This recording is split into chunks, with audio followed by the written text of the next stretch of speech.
The committee will now come to order.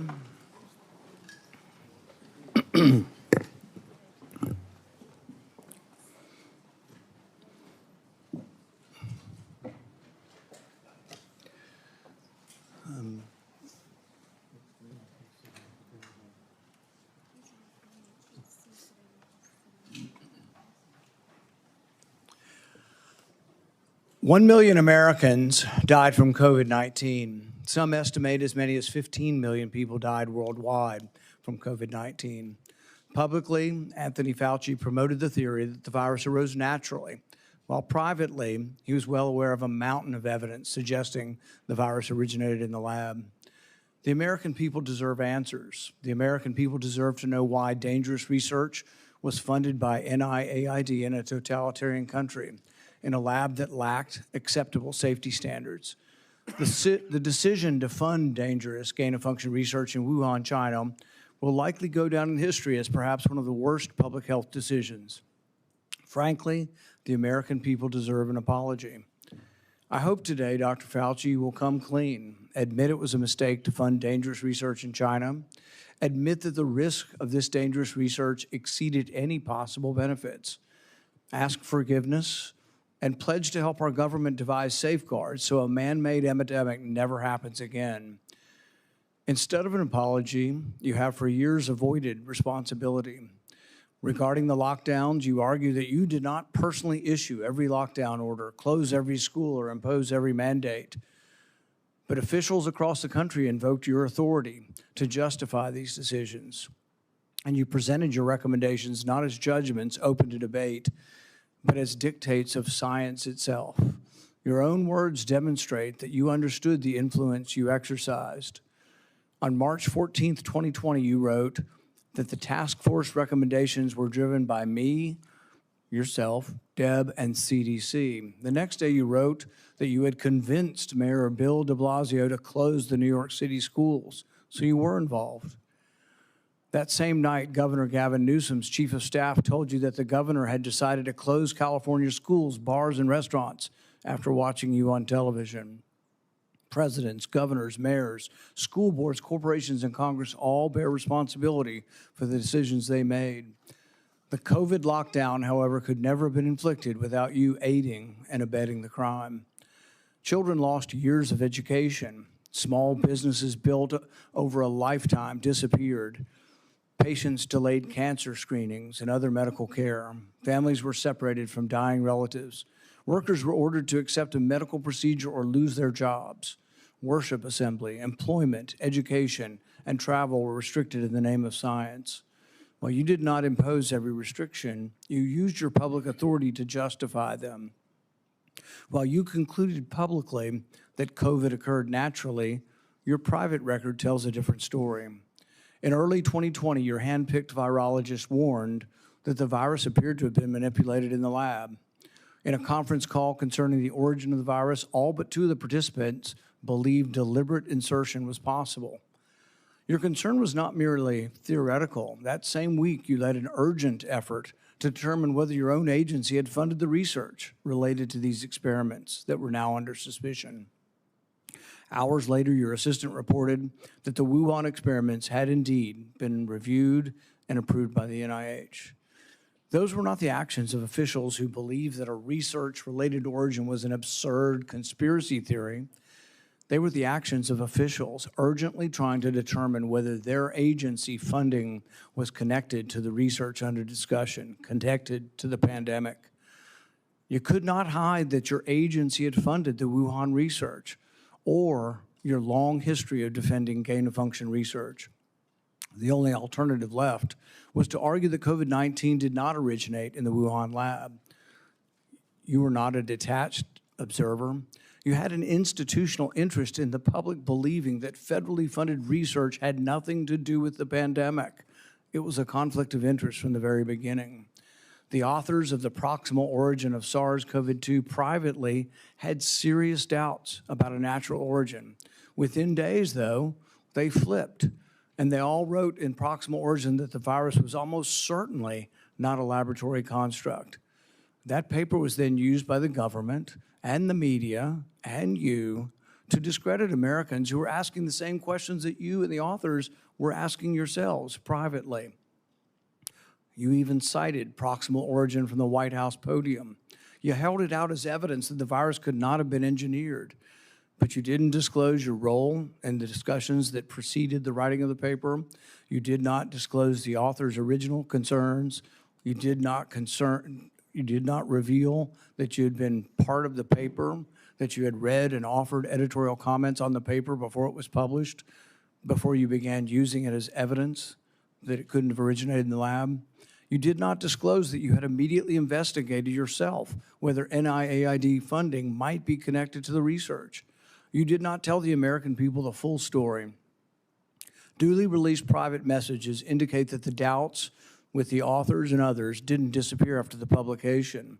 So while this was being waived at the White House to show that it couldn't come from the lab, the authors were still privately continuing to assign a meaningful probability to a laboratory origin, one thing in public and another in private. Some of the same scientists discussed avoiding email and carefully managing communications that might eventually be obtained under the Freedom of Information Act. The pattern is straightforward. Privately, there was alarm, then an immediate inquiry to see if NIAID's possible exposure to funding, then a rapid public declaration of certainty, continued private doubt, and then years of resistance to disclosure. The question is why? The only logical answer is that your primary concern was avoiding culpability. Your primary concern was hiding the fact that you had approved the funding for this dangerous research. Your support of gain-of-function research is extensive and long-standing. In 2011, your agency funded Ron Fauci's laboratory when it mutated the avian flu until it could spread through the air between mammals. This was the tipping point. This is when others became worried. You funded this. You advocated for this. The federal government's own biosecurity board, though, recommended withholding the details of these experiments because of the danger the research posed. People were concerned that publishing it was publishing a roadmap to creating bioweapons around the world. But you sided with the gain-of-function scientist Fauci and argued that the benefits of publishing the research far outweighed the risks. You defended this avian flu transmissibility experiments as critical research. You wrote that even if a scientist became infected and triggered a pandemic, the benefits of the gain-of-function experiments outweighed the risk. In 2014, your agency, NIAID, began funding the Wuhan bat coronavirus work. In 2015, Ralph Barrick and the Chinese scientist Shi Zhengli published NIAID-supported research combining a bat coronavirus spike protein with a SARS backbone. The resulting virus could infect human airway cells. It's a novel virus that now can infect human cells. It gained transmissibility, it gained function. In 2018, the same group of scientists, EcoHealth, Barrick, Shi, and their collaborators submitted the diffuse proposal, which involved the insertion of a furin cleavage site into the coronavirus. DARPA rejected it as too dangerous. When COVID was sequenced, though, early on in January of 2020, within days, scientists discovered that, lo and behold, it had a novel furin cleavage site, just as had been proposed in the diffuse project. This was either an extraordinary coincidence or a smoking gun, evidence that the Chinese had created COVID-19. It made the laboratory origin question more legitimate, and it made your categorical public denials indefensible. On May 11th, 2021, you told the Senate, the NIH has never, ever, and does not now fund gain-of-function research in Wuhan, in the Wuhan Institute of Virology. When I gave you the opportunity to correct the record, to reconsider the statement, you responded that you had never before lied to Congress. We were then told that Only the government's narrowest regulation of definition counted here, that you could define gain of function in one way in which this wasn't gain of function, in which all of the common sense of the world would be thrown out, all of the idea that the mice were dying and the virus was more transmissible didn't matter because you had a technical definition that allowed you to fund it. But the real question is, was it dangerous? Was it a wise decision to fund this? And you haven't deviated from that. You've never admitted that it could have been a mistake funding this research in China. The American people weren't asking for a semantics debate over what is gain of function. They were asking, does common sense say this research was dangerous in Wuhan? They wanted to know whether their money-funded experiments in Wuhan that made bat coronaviruses better able to infect humans. The answer is yes. They wanted to know whether NIAID adequately supervised their work. The answer is no. When you defended this research, you described its benefits in the broadest terms. But when Congress demanded accountability, you hid behind the narrowest possible definition. You can't have it both ways. Your conduct concerning federal records raises further questions. It is a crime to destroy federal records. Yet our investigation reveals your assistant diligently reported that she deleted tons of emails. In 2024, you testified that you did not delete federal records. Who's telling the truth, you or your assistant? The committee has obtained repeated instructions from you telling federal officials to delete communications. On February 2nd, 2020, one day after Origin's call, you told Francis Collins, please delete this email after you read it. The committee asked for your voluntary cooperation to come today. Your appearance had to be compelled by subpoena. You're here today under duress. You're here today because of the court ordering it. President Biden issued you a sweeping pardon extending back to 2014, the same pardon he gave to his son Hunter. A pardon may protect a person from criminal prosecution, doesn't rewrite history. It does not erase documents. It does not convert a misleading statement into a truthful one. And it does not prevent Congress from establishing what happened. There will be another pandemic. There will be another crisis. And there will again be officials who insist that uncertainty must be hidden for the public's own good. They will demand obedience. They will invoke science. I am the science, as though it were a commandment. They will argue that government officials cannot be questioned because questioning them would undermine public trust. They have it backwards. It is secrecy that destroys trust. It is arrogance that destroys trust. It is censorship that destroys trust. And it is the refusal to admit error that destroys trust. That loss of trust may be your most damaging legacy. Trust can't be ordered. It has to be earned.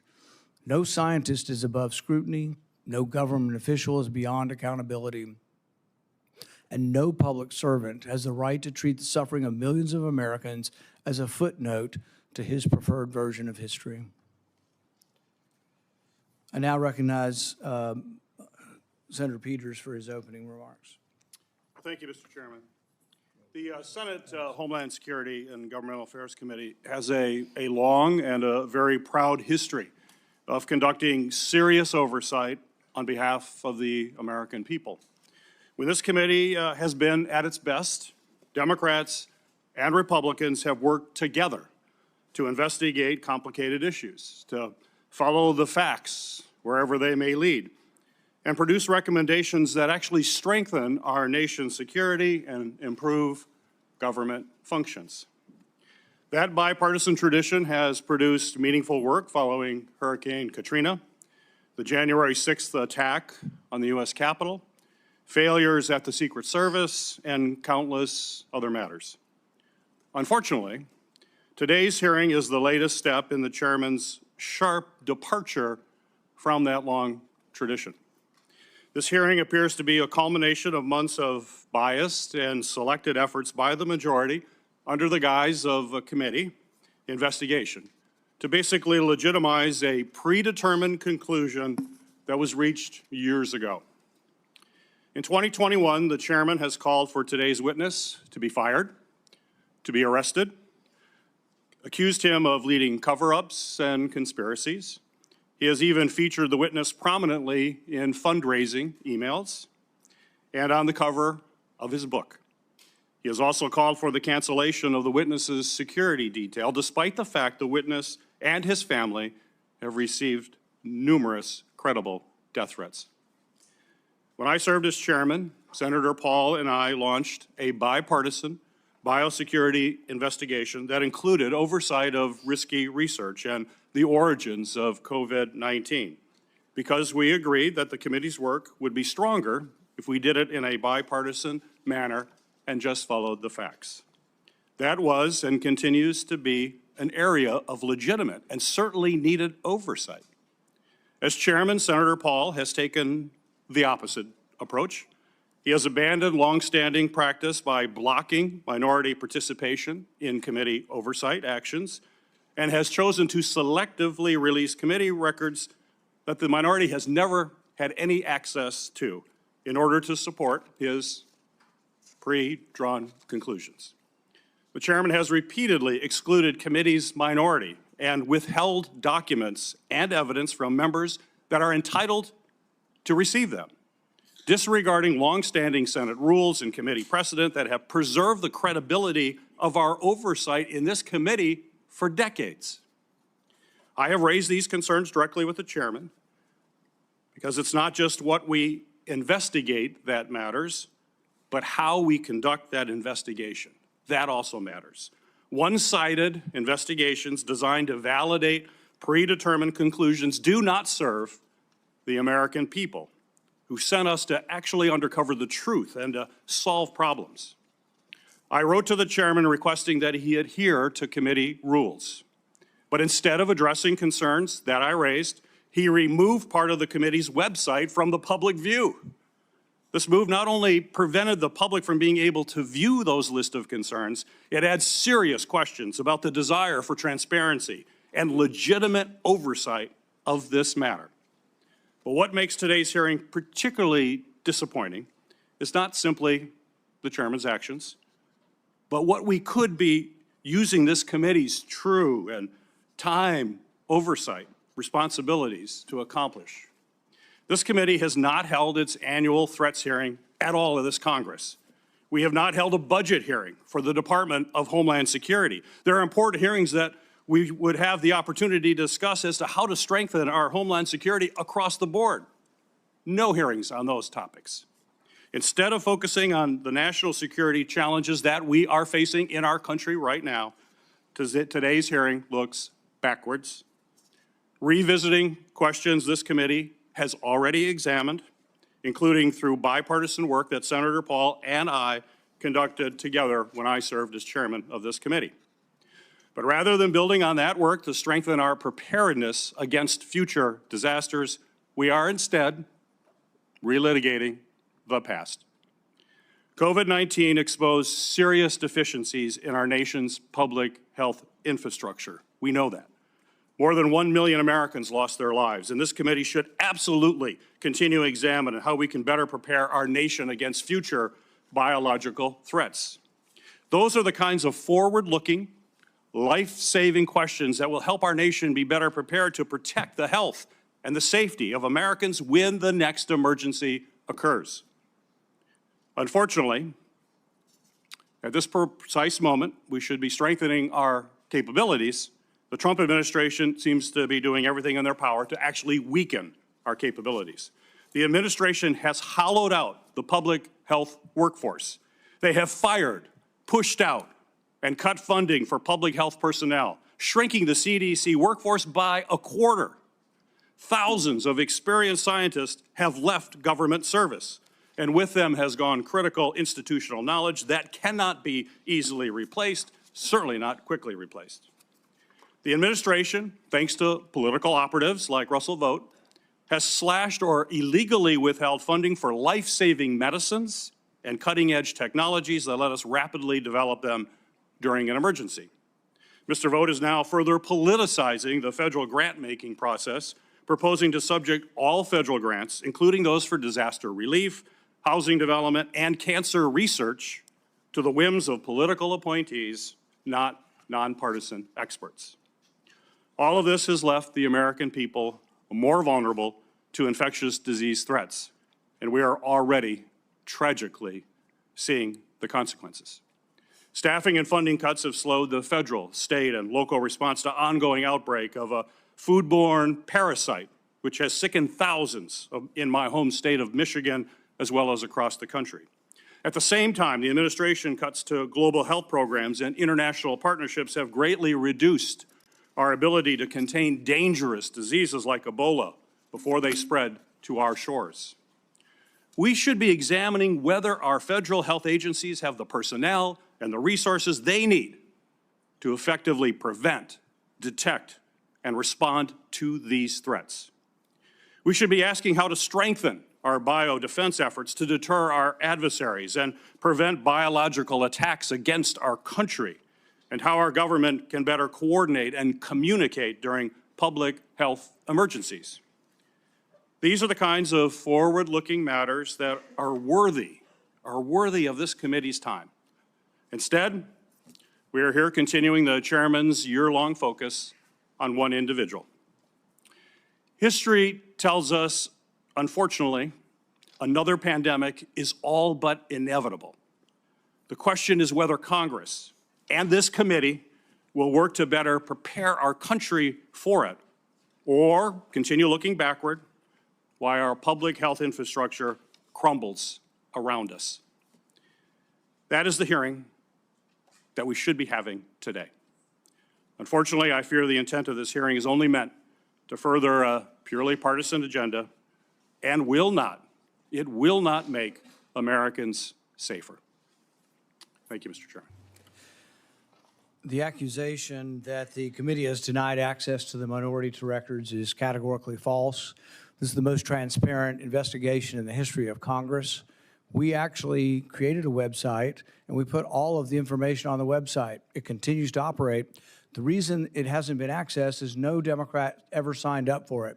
Not one Democrat. We told them the access. They never asked for the access code. They haven't been on the website because they have not cared about the investigation. It's a practice of this committee to swear in the witness. Dr. Fauci, please stand and raise your right hand. Do you swear that the testimony you will give before this committee will be the truth, the whole truth, and nothing but the truth? So help you God. Dr. Anthony Fauci, you are recognized for 5 minutes for your opening statement. Mr. Chairman, Ranking Member Peters, members of the committee, I served at the NIH for over 54 years, 38 of those as director of the National Institute of Allergy and Infectious Diseases. Over that period, I proved that I believe in and respect the value of legitimate congressional oversight. In fact, I testified before and/or briefed Senate and House Senate and House committees well over 200 times over those 38 years. During and after the COVID pandemic, I have appeared multiple times for hearings in the Senate and the House, usually under oath, and sat for several days-long transcribed sworn interviews, answering questions about the very issues that are now the subject of this hearing. However, given Senator Paul's obvious obsession with calling for my prosecution, his repeated slanderous comments about me, and recently his publicly releasing my unredacted personal diary aimed at embarrassing and intimidating me, the only conclusion I can reach is that the sole reason he is calling me before this committee is to get me to say something, anything, that could vindicate his repeated public pledges that I end up, in his words, quote, behind bars, unquote. Any reasonable person who has followed his unhinged obsession with me would readily come to the same conclusion. Therefore, although it pains me to do so, because of the respect I have for the legislative branch of government and my decades-long record of cooperating with Congress, under the advice of my attorneys, I will invoke my right under the Fifth Amendment of the Constitution to refrain from answering your questions. Thank you. We will now begin a round of questioning. Dr. Fauci, your testimony today is compelled by a lawful subpoena. As you know, it's a crime under 18 U.S.C. Section 1001 to knowingly make a material false statement to Congress, with a penalty up to 5 years of imprisonment. Understanding that you are under oath, the American people would like to understand your reasoning, your rationale for why you chose to fund the research in Wuhan. There have been, intelligence agencies, the CIA, the FBI, the DOE, have all come to the conclusion that more likely than not, the virus came from the lab in Wuhan. And so we'd like to know, what was the rationale? What was the discussion? How, what went behind the decision to fund the research in Wuhan? How did you come to the conclusion that a totalitarian country would be capable of doing this in a BSL-2 lab, a lab that lacked the security? What was the reasoning? And are you sorry, basically, for making the decision? Would you, given another chance, say, well, gosh, circumstances now, as I know it, maybe it wasn't a wise thing. Can you explain to the committee why you chose to fund this dangerous research in China? On the advice of counsel, I respectfully decline to answer based upon my rights under the Fifth Amendment of the Constitution. In the red folder on your table is a copy of Section 192 of Title II of the U.S. Code. Your counsel has been provided a copy as well. That section makes it a crime for a witness appearing under subpoena to refuse to answer any questions pertinent to the question under inquiry. Do you have that in front of you? On the advice of counsel, I respectfully decline to answer based upon my rights under the Fifth Amendment of the Constitution. Let the record record that the witness has refused to answer whether there's a folder in front of him based on his Fifth Amendment right. It is true that you're appearing under direction of our subpoena to provide testimony on matters under consideration by the committee, including the origins of COVID-19, risky life sciences research, and your tenure as a federal government employee. Additionally, you've been provided a full and unconditional pardon dated January 19th, 2025, for any offenses against the United States which may have been committed or taken part from January 1st, 2014 through the date of the pardon for a 10-year period, arising from or in any manner related to your service as director of the National Institute for Allergy and Infectious Diseases, as a member of the White House Coronavirus Task Force or the White House COVID-19 response team, or as chief medical advisor to the president. Have you refused this pardon, or do you have any reason to believe this full and unconditional pardon, this grant of immunity, would somehow require you to plead the Fifth Amendment? On the advice of counsel, I respectfully decline to answer based upon my rights under the Fifth Amendment of the Constitution.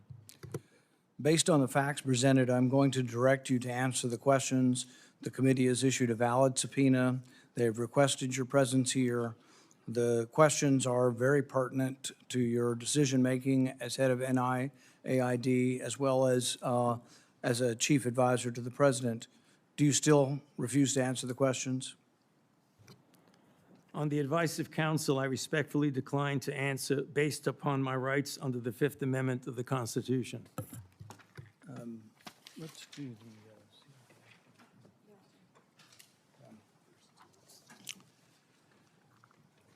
Dr. Fauci, were you ever made aware of gain-of-function research on monkeypox being conducted at the National Biodefense Analysis and Countermeasure Center and back at Fort Detrick?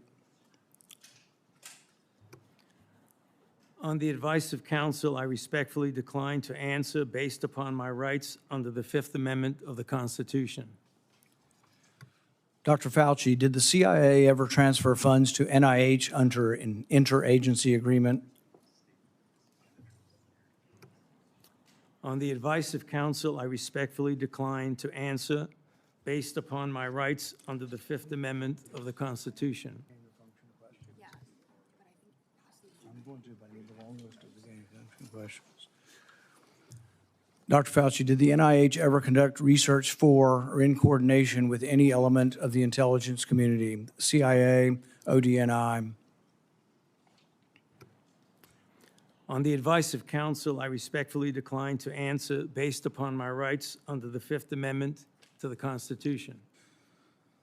The reason why these questions are important is, President Trump has done a ban, and we're glad that he did a ban on gain-of-function research. So we're better off than we were when we had an advocate serving as head of NIAID, an advocate for gain-of-function research. There is still, though, a question, though, whether or not the intelligence community is adhering to that order. There's a question of whether or not gain-of-function research is still ongoing. And these are important questions the American people deserve to know. Dr. Fauci, have you been read into any classified Department of Homeland Security program, any prospective special access program concerning gain-of-function research? On the advice of counsel, I respectfully decline to answer based upon my rights under the Fifth Amendment of the Constitution. When we look at the research in China, the gain-of-function research that you've denied was gain-of-function, one of the things that startled the scientists when they saw COVID in the first couple of weeks was when they looked at the sequence of it, they said, oh my God, there's a furin cleavage site in it. And in this particular family of coronaviruses, the sarbecoviruses, they'd never seen this before. They were also startled to look at it and see how it was coded for, what the codons were, and to discover that the codons used out of 36 different possibilities turned out to be the one that was commonly used in gene manipulation by scientists. Dr. Fauci, were the scientists at the Wuhan Institute of Virology capable of inserting a furin cleavage site into a coronavirus? On the advice of counsel, I respectfully decline to answer based upon my rights under the Fifth Amendment of the Constitution. So one of the experiments that was pretty common was they would take the backbone of a SARS virus, and this would be a SARS virus that the backbone itself wasn't that dangerous, but then they would dig through guano, 300 feet underground, bat guano. They'd find other viruses, unknown viruses. They'd take the S protein off of an unknown virus and stick it on a backbone. And then they would infect mice that have humanized cells. And they were trying to discover if they could create a virus that infects humans. Now, many people would say, well, gosh, that doesn't sound like a really good idea to create viruses that don't exist in nature to see if they'll infect human cells. What if one escaped? What if you keep infecting this and do serial passage, you actually adapt the virus to be infectious to humans? So the question is whether or not, Dr. Fauci, the Wuhan Institute of Virology was combining an S protein with one virus with the backbone of others, and could this lead to a virus, maybe it wasn't even predicted, but could it lead to viruses that gained in function and then could lead to a pandemic? On the advice of counsel, I respectfully decline to answer based upon my rights under the Fifth Amendment of the Constitution. One of the arguments that you and others have made against this virus coming from the lab is it couldn't have come from the viruses that have been published. And nobody's really arguing that. I think from the very beginning, people acknowledged that the viruses that have been published are too far evolutionarily distant from a virus that could have become COVID-19.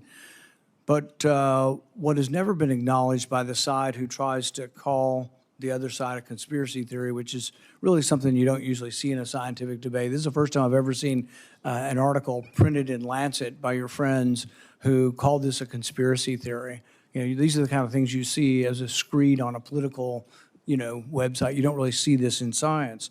But when they release this as being a conspiracy theory, we're wondering that when you do this, when you combine these viruses and are able to grow them in humanized cells, whether or not this kind of risky research, whether you call it gain of function or not, whether you use the definition of gain of function, whether this kind of research should have had more scrutiny. I think in your House testimony, you testified that you never traveled to China and that you were unaware that anybody at NIH ever examine the labs, that you trusted the Chinese scientists. I think you've said that even recently, that with your discretion, you trusted the Chinese scientists. The problem is that even in our country, we trust our scientists. They're good American scientists, probably doing the right thing for America. But at the same time, we oversight to make sure it's not dangerous research, but we also investigate the lab. I believe Fort Detrick was one of our main labs was closed down in the last year or two because of research institute, a research incident that was dangerous with dangerous pathogens. And so the American people would want to know, how could you approve this dangerous research in China, say that you trusted the Chinese scientists, and then in the end, you had to admit that you'd never been there, and none of your inspectors had ever been there. Dr. Fauci, had any of the labs where this dangerous research was occurring, were any American lab oversight or lab investigators, did they ever appear in these labs to make sure that they were safe labs? On the advice of counsel, I respectfully decline to answer based upon my rights under the Fifth Amendment to the Constitution. So one of the main theories for those who have looked at this being created in the lab was the idea that could have come from a virus not previously published. Dr. Fauci, are you aware that Dr. Shi, who worked for the Wuhan Institute of Virology, was said to, and I think in her own words, to have over 100 viruses that had not been previously published that could have been a close enough relative to create COVID-19? Are you aware of that? On the advice of counsel, I respectfully decline to answer based upon my rights under the Fifth Amendment to the Constitution. Under your testimony previously, when you denied ever having funded gain of function in China, it was so adamant as to be striking, to leave no room for any interpretation of what is or isn't gain of function research. But there's another important question. Did you fund gain of function research in other biolabs around the world? On the advice of counsel, I respectfully decline to answer based upon my rights under the Fifth Amendment to the Constitution. The one research project that we do know you did fund is the one that Ron Fauci did. And it's important to talk about because this sort of was the beginning of the debate over gain of function. And this wasn't just me. I wasn't even aware of the debate 10 years ago. This was other scientists. Over 200 scientists at the Cambridge Working Group signed a protest because they didn't think you should fund the research, and they didn't think it should even be published because it was sort of a roadmap as to how to make a bioweapon. So what they did was the avian flu, and this is important. It may be the most important question we get to here today. The avian flu has about 50% mortality for humans. The good news, though, about animal viruses is they don't infect humans very well. It will infect humans, but doesn't go human to human very well. Ron Fauci, with the money that you provided to him, did an experiment where he caused purposeful mutations to create a new virus, an avian flu that didn't just infect birds well, but actually infected mammals well, went ferret to ferret in an aerosolized manner. People saw this and were aghast, at the decision-making process that you decided to fund this.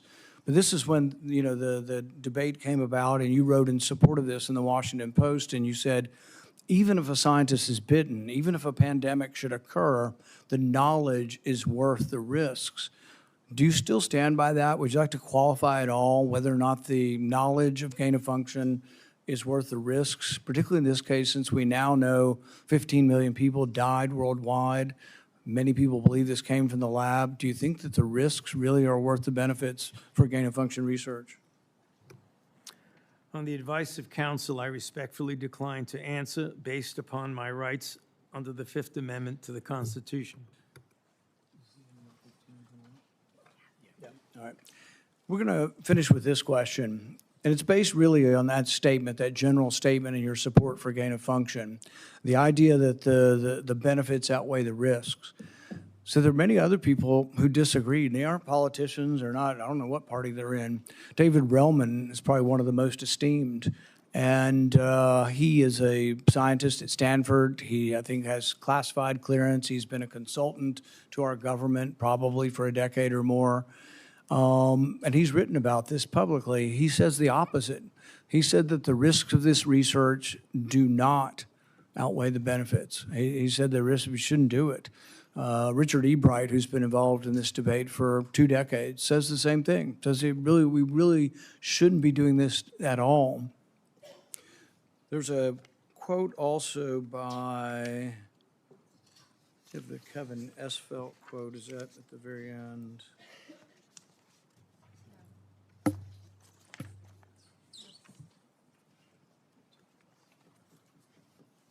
Kevin Esfelt, who's a CRISPR scientist at MIT, also wrote about this gain of function.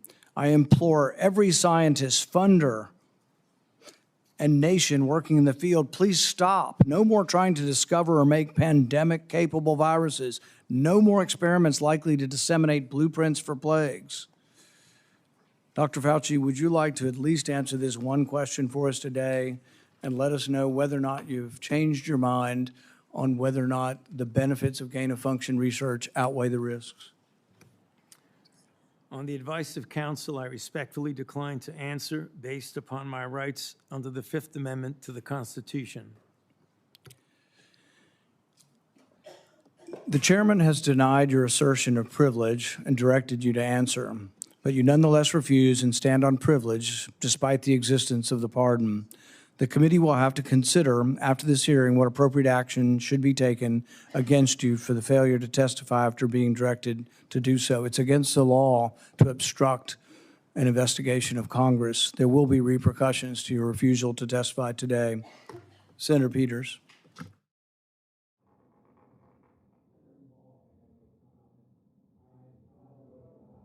You're not recognized. You're not recognized. If you are unruly, you will be removed from the proceeding. You are not recognized, and you are not recognized, sir.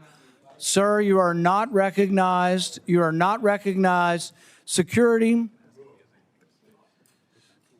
we'll hold off, but you will respect these proceedings. You were told not to sit at the table. You insist on sitting at the table, and we told you you would not be recognized. You are not invited here for testimony, sir.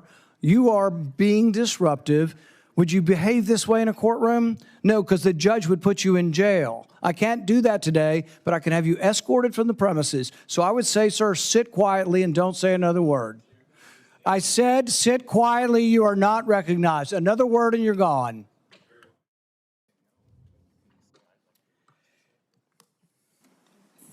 So, Mr. Chairman, I'd like to hear what the attorney has to say.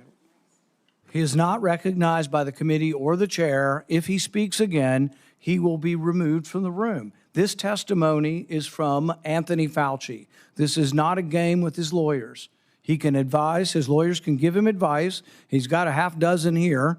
They're all allowed to talk to him. Yes. All right? Yeah. But the attorneys are not recognized. In fact, the attorney was told not to sit at the table, and he's not obeying that recommendation. There's a row behind you, sir. That's where you were told to sit, and you're not. And now you're disrupting the proceedings. And so, look, this is the way Anthony Fauci wants to be remembered, for a lawyer not listening to the rules. That's the way you want to be remembered, and that's what you're going to do. You are not recognized, sir. Security, please remove him from the room.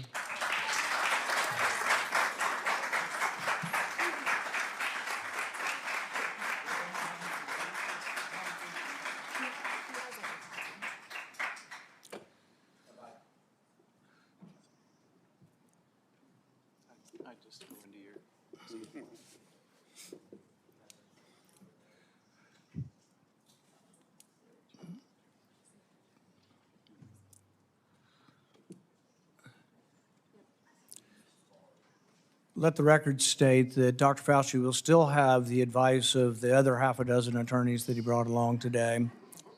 Senator Peters. Thank you, Mr. Chairman. The COVID-19 pandemic is not the first or the last public health crisis to impact our nation. In December 2022, I released a report that identified significant failures in our federal government's preparedness and initial response to COVID-19. This report contained 17 key findings. It's a very large report, which I have right here. It contains 17 key findings and corresponding recommendations, including the need to invest in sustainable domestic manufacturing capabilities for critical medical supplies, build the infrastructure needed to surge testing capacity for infectious diseases, and robustly fund public health emergency preparedness and responses across all levels of government. Unfortunately, multiple administrations, including the current Trump administration, have failed to fund or to reform our health preparedness. This is something that I would hope the committee in the future would investigate. It needs to be taken a look at. It also feels like a new public health threat is hitting us every month. There's a foodborne parasite affecting thousands of people in Michigan and across the country, and our federal agencies still haven't fully pinned down the source of that outbreak. Measles cases in this country are at the highest they've been in 35 years. More children are getting sick and even hospitalized from this preventable disease.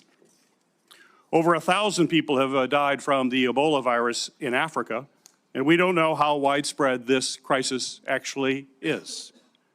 We have a hantavirus scare on a cruise ship, and though it hasn't made headlines in the way that the screwworm threatening our food security has, I remain concerned about bird flu that is also spreading and could one day cause a pandemic.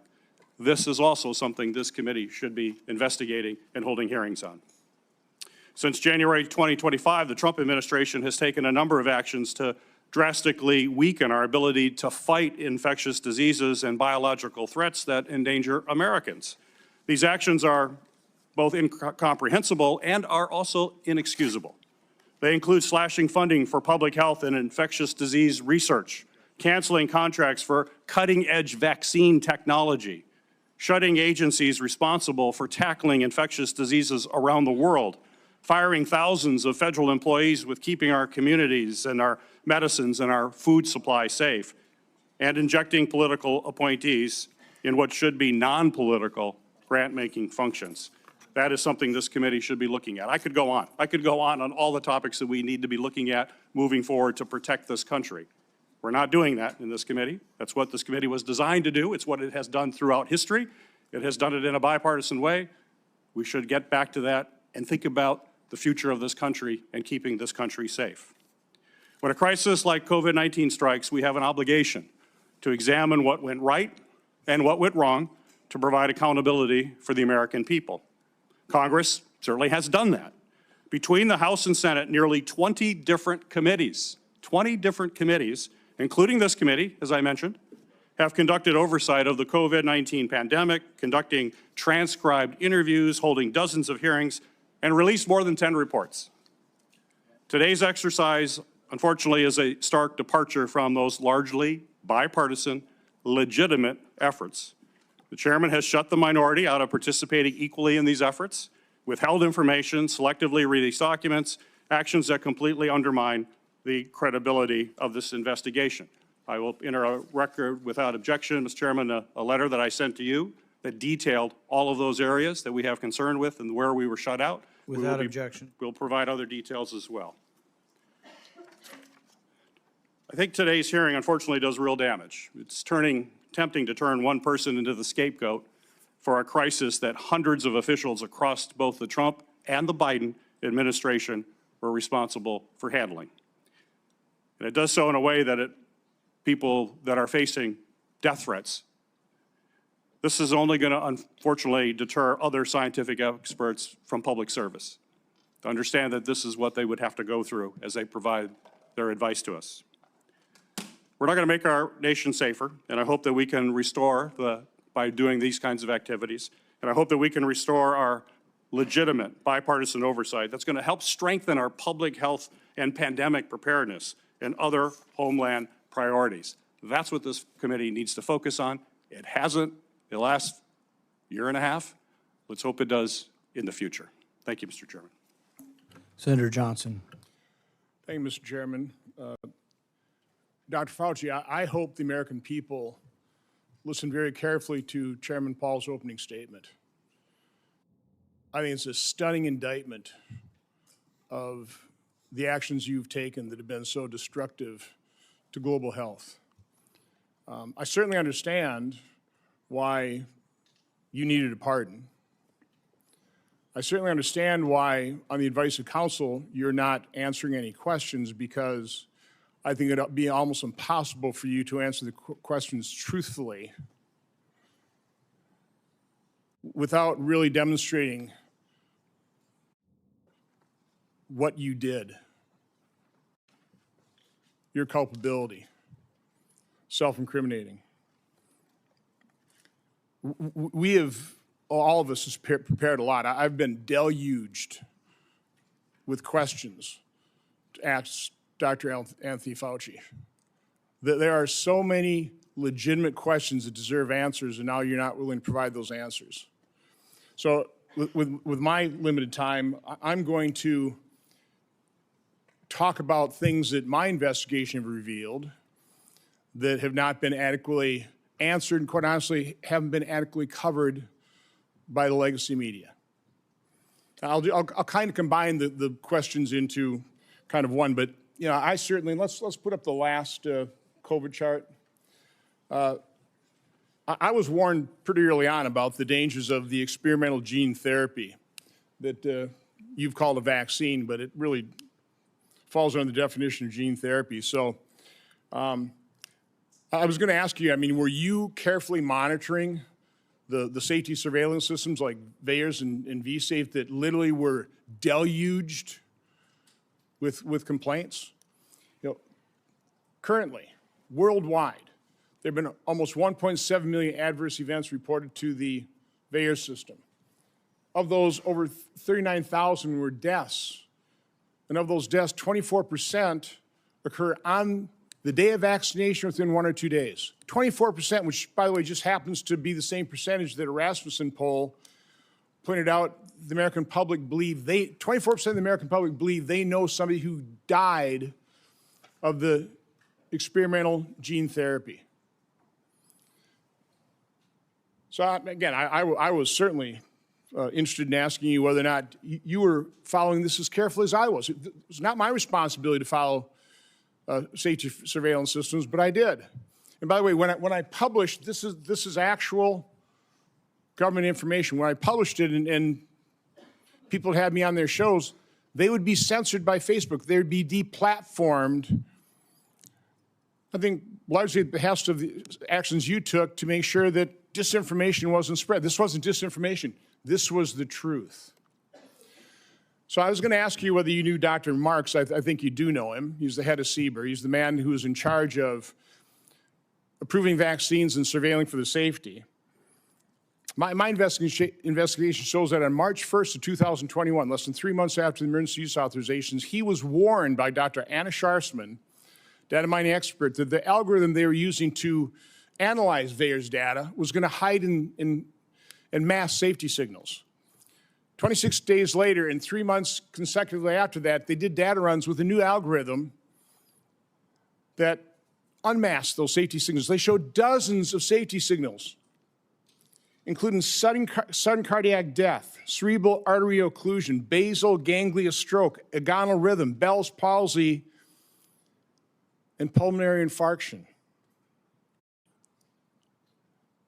Your diaries now show that you actually suffered pulmonary infarction in, I think, probably June 2021. I was just wondering whether it ever went through your mind that maybe that injection, all those boosters you took, might have caused that. You know, and the question I was going to, and I'll ask this question, were you ever made aware of the fact that Peter Marks was warned that the algorithm was going to hide the safety signals? And were you told that senior FDA officials were given shown dozens of safety signals associated with the COVID injection? On the advice of counsel, I respectfully decline to answer based upon my rights under the Fifth Amendment to the Constitution. Next area I want to go through is in that same month of March 2021, an employee at NIH, Dr. Nath, led a team of researchers who were diagnosing and treating individuals who'd never had COVID but were severely injured by the genetic therapy injections. Dr. Nath told those individuals, stay quiet. We want to make sure that we gather all the information and then release it to doctors so they can treat people like yourself. There was a concerted effort, and I'll enter this in the record. It appears inside NIH to quash Dr. Nath's publishing of that study. It finally was put on a preprint server with telling no one, and I think about May of 2022. I think what's noteworthy about this is Dr. Nath told the injured participants that early treatment, early intervention was crucial for them to be treated. And yet within the NIH, they were questioning what was Dr. Nath doing. They didn't want to publish that because, and I want to take time searching for it, because publishing it would create vaccine hesitancy, which is what we continue to hear time and time again, is the reason they didn't promote they lied about the safety signals they were seeing. Throughout the pandemic, I always pushed early treatment.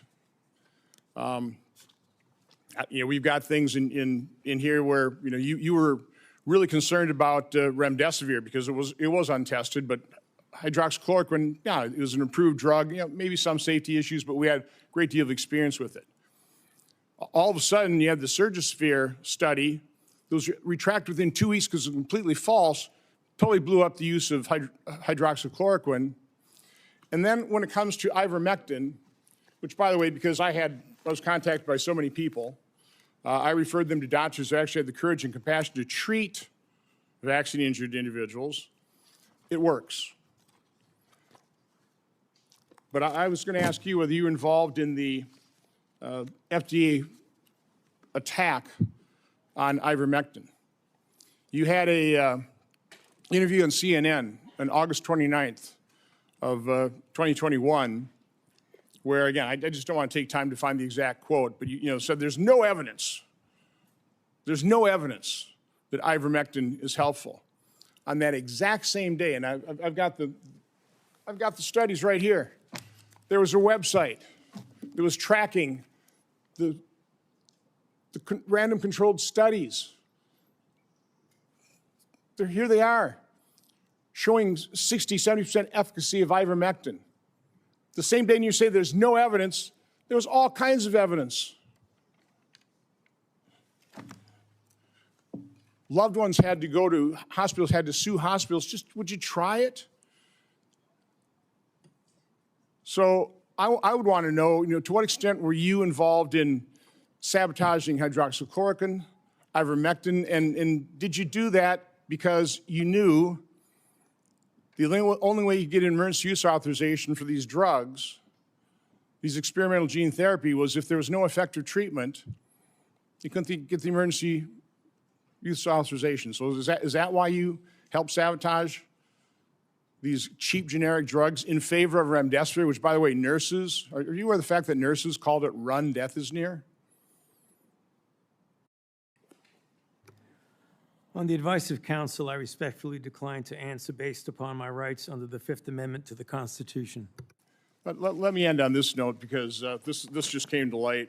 We've got 11 million pages of documents. We also have other people who were in the room. Now we know you actually lied to your own diary. On March 27, 2020, you wrote in your diary, "To my surprise yesterday, the POTUS sent a letter to governors outlining a plan to reopen county by county while monitoring the spread of virus in low-risk counties. This was half-baked and never shown to Deb or I before it was sent out." So we have evidence that, in fact, you were fully aware of it and certainly approved, if not authored it. So I was just simply asking you, is that true? Did you literally lie to your own diary? Did you know of that letter sent out to governors about reopening county by county? And again, Mr. Chairman, I'd ask you to ask the witness to just answer that one simple question. On the advice of counsel, I respectfully decline to answer based upon my rights under the Fifth Amendment to the Constitution. Thank you, Mr. Chairman. Senator Hassan. Thank you. Dr. Fauci, I want to start by thanking you for more than 50 years of service to this country at the National Institutes of Health. And it is unfortunate that you have been put in the position that you are in today. And it must be enormously frustrating to know that this hearing is designed to entrap you. It must be very frustrating for your attorneys to hear the chair's mischaracterization of the legal issues and posture that impact your decisions at the witness table today.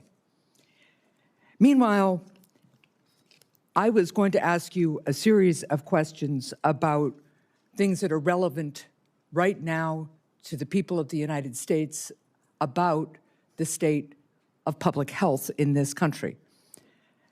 Since President Trump took office in 2025, more than 4,500 cases of measles have been reported. That is more cases in the year and a half since Donald Trump has been president than were reported from 2000 to 2024 combined. Children are dying because there has been increased vaccine hesitancy, fueled by Robert F. Kennedy Jr., the Secretary of Health and Human Services, and frankly, his entire administration. Thousands of people in the United States of America have been sickened by a foodborne parasite, and the outbreak is nowhere near under control, as staffing at the FDA and other critical public health entities has been slashed by Russell Vought and Elon Musk. Last year, the National Institutes of Health awarded 201 fewer grants compared to the previous years. 207, I am corrected, compared to previous years. As those grants were either canceled or delays, especially at the beginning of the Trump administration, I can tell my colleagues what the impact was on people in New Hampshire, on scientists in New Hampshire, on clinical trials in New Hampshire where people's cancer treatment was interrupted because Elon Musk and Russell Vought know better, they say, than the people at NIH about what to fund. And because they did some sort of word search, it seems, for some of the grants, and boy, oh boy, if you were studying rural health in New Hampshire and trying to understand how to better engage people who need health care in rural America, that was off the table. America is losing researchers and scientists to other countries because researchers and scientists, highly trained, highly qualified, invested in often by the American taxpayer, are finding the hostility from this administration so strong that it interferes with their science, and they want to pursue science wherever that science takes them. I also sit on the Health, Education, Labor, and Pensions Committee. We have had a number of hearings with nominees recently to fill critical spots. One of those nominees is Dr. Erica Schwartz, a brilliant woman, medical degree, biomedical engineering degree. I think she also told us she has a law degree and a master's in public health. She was a 2-star admiral in the United States Navy, an experienced doctor. And yet, when I asked her if she would push back at Secretary Kennedy, if he instructed her to suspend the promotion of the flu vaccine as he did at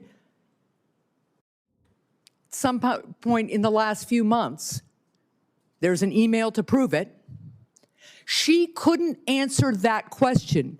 She either could not, would not, or had been bullied into evading a question about whether she, as the director of CDC, would stand up to Secretary Kennedy, the most unqualified Secretary of Health and Human Services this country has ever seen, and more than unqualified, somebody who pursues conspiracy theories, degrades people with disabilities, and continues to promote disproved science. That's the state of healthcare and public health in this country right now, not to mention the $1 trillion or so of cuts to the Medicaid program that is decimating healthcare in my state and decimating it around the country, not to mention the refusal of my colleagues and this administration to extend critical tax cuts for people who are trying to afford insurance on the Affordable Care Act. I just was at one of my community health clinics, and they are reporting fewer and fewer people coming in for care, disrupting care because they can no longer afford health insurance. And that is impacting, of course, the revenue stream to the community health clinic, their ability to hire and pay people, their ability to take care of their community. That's what I wish we were having hearings about in this committee and in the Health Committee. That's what I wish we were trying to address in a bipartisan way. But instead, we are here in an attempt to entrap you because you had a distinguished career trying to put Americans' public health first. With that, I yield. Senator Lankford. Mr. Chairman, thank you. Dr. Fauci, thanks for coming today. I know you're invoking your Fifth Amendment right, which you have the right to be able to do constitutionally, but thanks for coming and be a part of this. There are a lot of issues and a lot of questions that have come up, and hopefully in some day in the future, we'll be able to get all this clarity to be able to pull together. There were over 1 million Americans that died from COVID. You know that well. You were tracking the numbers literally every single day, those affected and those that died from the earliest days. There are a lot of lessons that we've got to learn from this, that we should put into history to be able to determine what happens in the future, how do we respond in the future, how do we deal with something like this again. It was uncharted territory for everyone. But I would tell you, countless families, including my own, watched a loved one die behind glass or through a screen because we couldn't get access to them. Children couldn't get to school. People missed their prom or graduation ceremonies. There were lots of things that happened that dramatically changed the future of the country. The mental health issues that we have continued to deal with from the isolation have been profound. Even something as simple as children that wore masks or around adults wearing masks for all that time are slower in learning language now because they couldn't watch someone's lips moving, and so they're slower in that. Amazingly enough, churches and places of worship were forced to be closed down. There were even churches that met where the pastor preached in the parking lot and the congregants all met in their cars with windows up, and police came and scattered them and said, "You can't be here." The simple act of social distancing became an issue, as everyone guessed what's the right distance to be away from someone else. Literacy rates have declined. All these things are results, not to mention the loss of lives and the health experiences that have been out there for many Americans. So there are legitimate questions. I wanted to be able to raise some of those, to be able to walk through some of this, because it has been very, very challenging.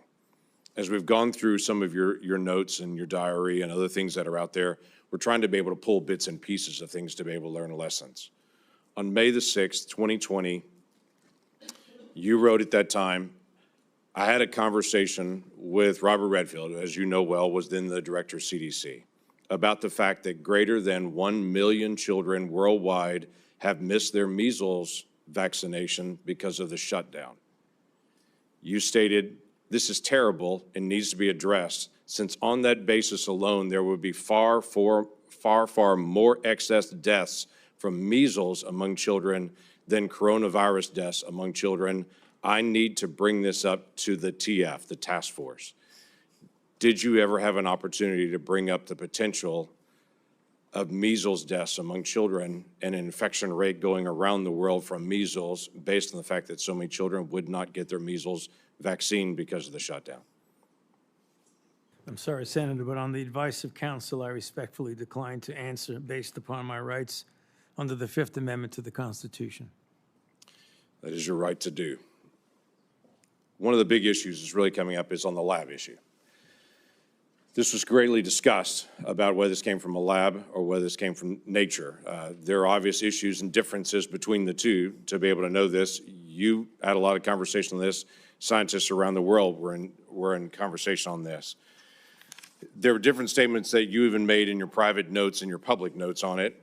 In January the 26th of 2020, this is before we had our first tragic death of coronavirus in the United States, you wrote, "It now appears using epi data that the genomic data, the first infection was in early December and was not connected to the market," which was the big rumor that was out there, is this wet market in China. We know the market was not the source, it was the amplifier. On January the 31st, you wrote about a phone call. You wrote, "The people on the phone felt the mutations around the furin cleavage site of the spike protein could not have occurred naturally, since it would require an evolutionary jump that they found nowhere in bat isolates. They bring up the possibility this could have been deliberately inserted and either accidentally released or deliberately released by a crazy person in the lab, the former being the most likely." February the 1st, same year, 2020. This is, again, still before our first death. There was not total agreement about the likelihood of deliberate insertion. Ron said he was sure that this could occur naturally, and we should not waste our time and divert our effort to pursue this. This is expected of him since he was the original gain-of-function person with Yoshi. Also, Christian was with Ron. The rest felt deliberate insertion was possible, and given the fact that Dr. Jingling Shi at the University of Wuhan has been working for years in gain-of-function in coronaviruses to allow adaptation of the spike protein to bind to the human ACE2 receptor, we could not let this go. That's a remarkable statement for February the 1st of 2020, when there hadn't even been the first death here, but we knew something was moving. You knew well that something was moving. You identified February the 1st, before any of us had ever heard of the Wuhan lab, not only the Wuhan lab in the conversation, but literally the scientist that you named in your own notes, the lead scientist that was there. It's interesting to me on that, and the questions I was going to ask you was just your background and knowledge about the Wuhan lab and Dr. Shi and all the details. I'm aware of where you have been on trying to be able to plead your Fifth Amendment right, which is your right to be able to do. But I also wanted to be able to find out some facts to be able to help us for the future on this. The Lawrence Livermore National Laboratory in May of 2020 put out a classified document that has only been recently unclassified on this, that had this statement: "We assess all the necessary conditions for an accidental release of a laboratory-modified coronavirus, specifically a coronavirus adapted to recognize human cell receptors, were present at the Chinese Wuhan Institute of Virology in mid to late 2019. Now, the question that I had for you is, this is May the 27th of 2020. This is the report that most people will see, is this. I have clearance. I serve on the Intelligence Committee. I've actually read this complete document unredacted. My concern is, were you given the ability to see this document unredacted? Based on your position, were you able to see this and to be able to get this information? I could see it, and I know what's here. Everybody else just has their conclusion at the beginning of it, not this. My question to you was going to be, did you have access? Because it's important for the future that people in your position do have access to this kind of information and insight. Is there any way you could answer that question? Were you able to give access to this data? On the advice of counsel, I respectfully decline to answer based upon my rights under the Fifth Amendment to the Constitution. You wrote on January the 26th of 2020, "We should be allowed to send our CDC epidemiologists to China to work with them so they could see the data firsthand." You also wrote on February 12th, 2020, that you had great concerns about the World Health Organization because it depends greatly on China and, as you stated, often bows to them.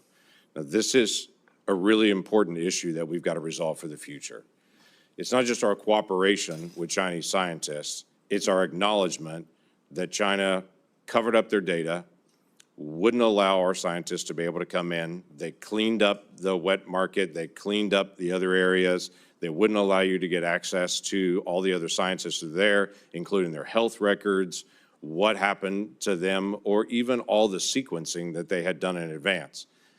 For the future of our research and our cooperation with any scientist around the world, I think it's really important that we resolve, if we're going to fund research and cooperate with you, we've got to have certain things from you. If things go sideways, we've got to have access to all information in all places. You were noting not only that China was affecting the World Health Organization and that China was bending them to their will, and so the World Health Organization was putting out data that you saw, at least at that point, as being from a Chinese perspective, covering up what was going on, but you also noted we weren't able to get access to all this information. We've got to be able to figure this out for the future to be able to make sure that research that is done, we have access to all information. If something goes sideways at some point, which clearly it did at the Wuhan Institute of Virology, and that being, as was noted by many people, the only lab in the world that was doing research like this that had a lower standard of actually their security standards there than many other labs around the world, yet they were doing this very dangerous research. What can we gain, and what advice could you give us to say in a future setting, we've got to make sure that we actually get information from people and we can be guaranteed that we're going to get that insight? Yes, sir. On the advice of counsel, I respectfully decline to answer based upon my rights under the Fifth Amendment to the Constitution. I yield back. Senator Blumenthal. Thank you, Mr. Chairman. I want to go back to the dark days of the coronavirus pandemic, one of the darkest days or times in our history. Hospitals were overflowing. Navy medical ships were docked in the Hudson River. Emergency rooms were forced into unprecedented triaging during the worst week of the pandemic, which happens to have been the last week of President Trump's first term. More than 25,000 Americans died of COVID-19. Easy to forget those dark days. But for the past 18 months, the Trump administration has been engaged in a campaign to rewrite this history. And today's proceeding, I fear, is part of that effort, one of the darkest days in our Senate's history.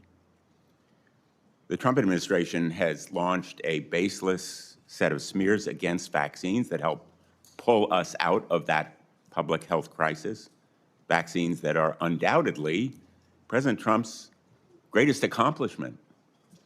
It has slashed funding to local public health departments that were on the front lines of the pandemic.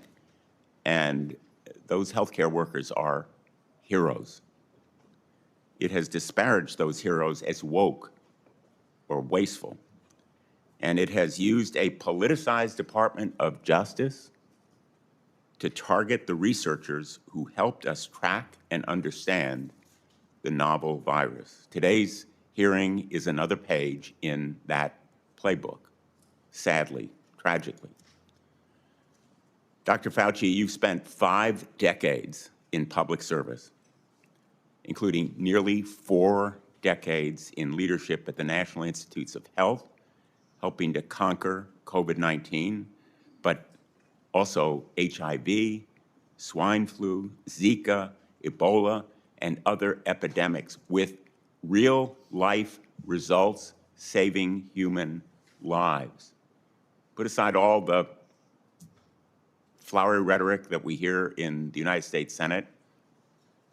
Dr. Fauci has saved lives, as have public health officials in the United States and throughout the world. And today, we are demeaning and degrading their life-saving service. Republicans are eager to rebrand you as a villain in order to distract from their own failure to protect Americans from soaring healthcare costs. They've been rising astronomically in the last couple of years, and from unsafe food, which has caused cyclospora to spread, and resurgent measles as a result of the anti-vaccine policy.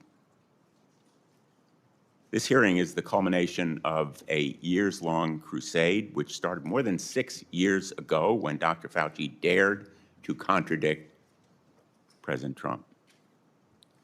The campaign to vilify you, Dr. Fauci, is just one part of this larger campaign against science and facts, a campaign that has made Americans less safe.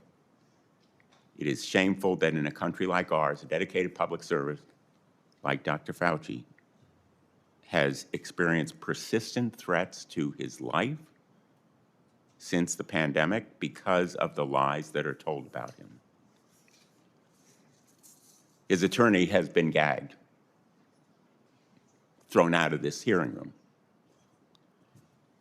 But he has written a letter to the chairman that is an explanation for the reasons why Dr. Fauci is, in fact, invoking his constitutional right. It is a right. And I would ask that this letter from David Schertler and Danny Onato be made a part of the record if there's no Without objection. objection. His attorney has also issued a statement within the last half hour, I believe, that sets forth, again, the reasons that he is here to help protect his client's rights. And I would ask that that statement be made part of the record as well, Mr. Chairman.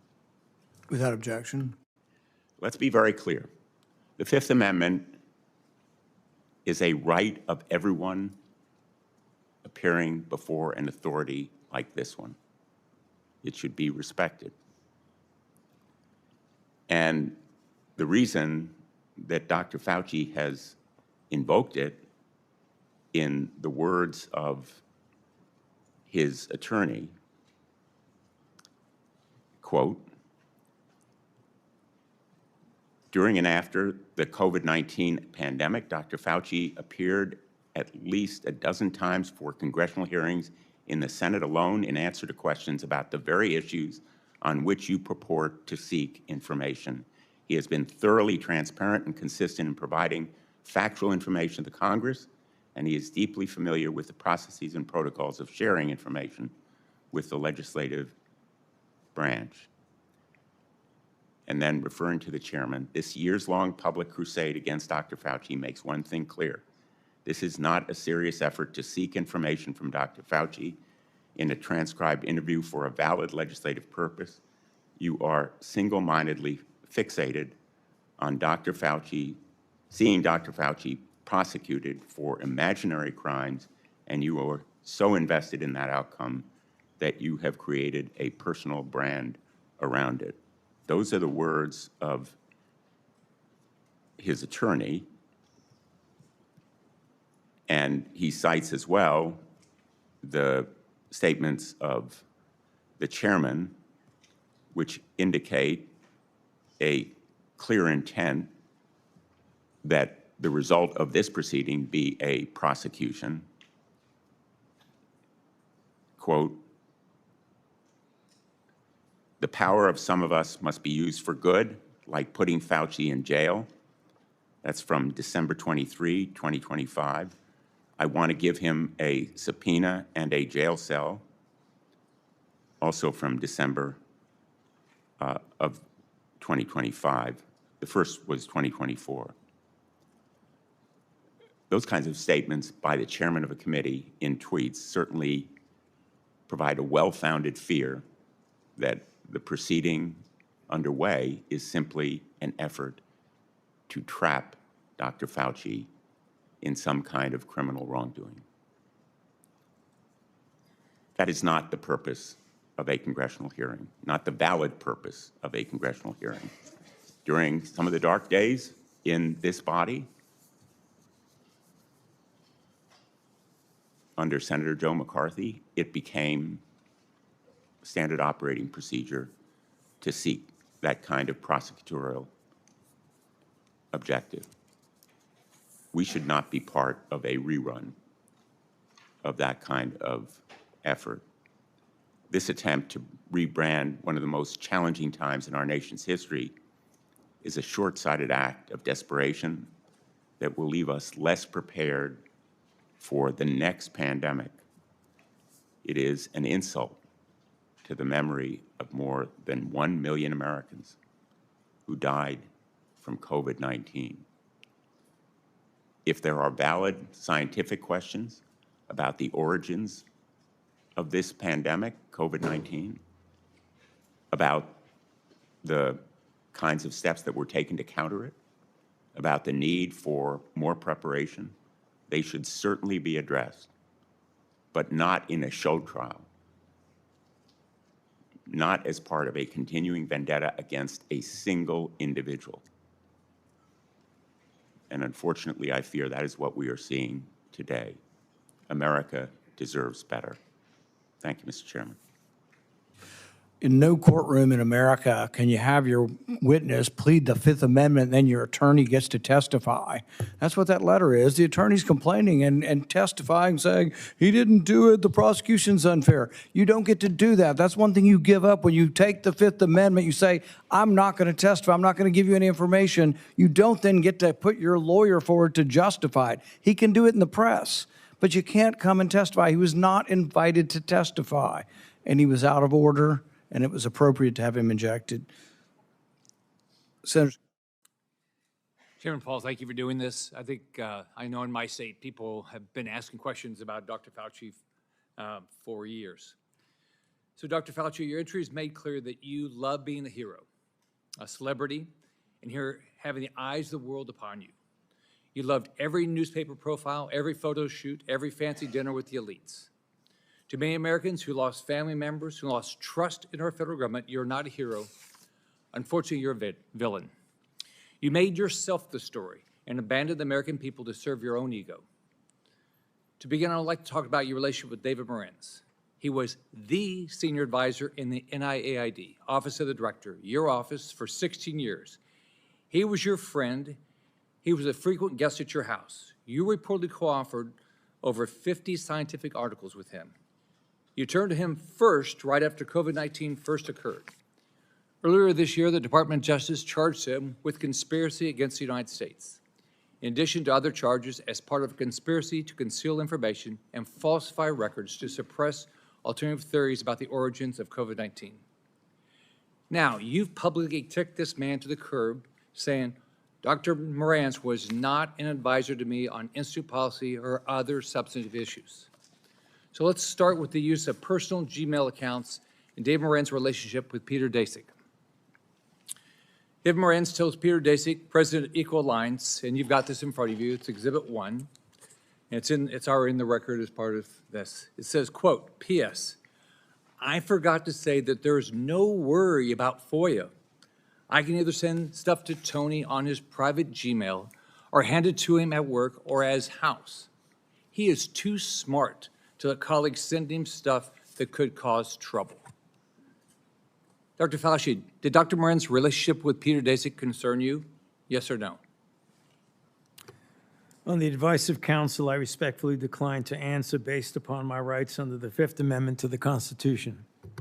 Did David Morenz ever bring documents to your house?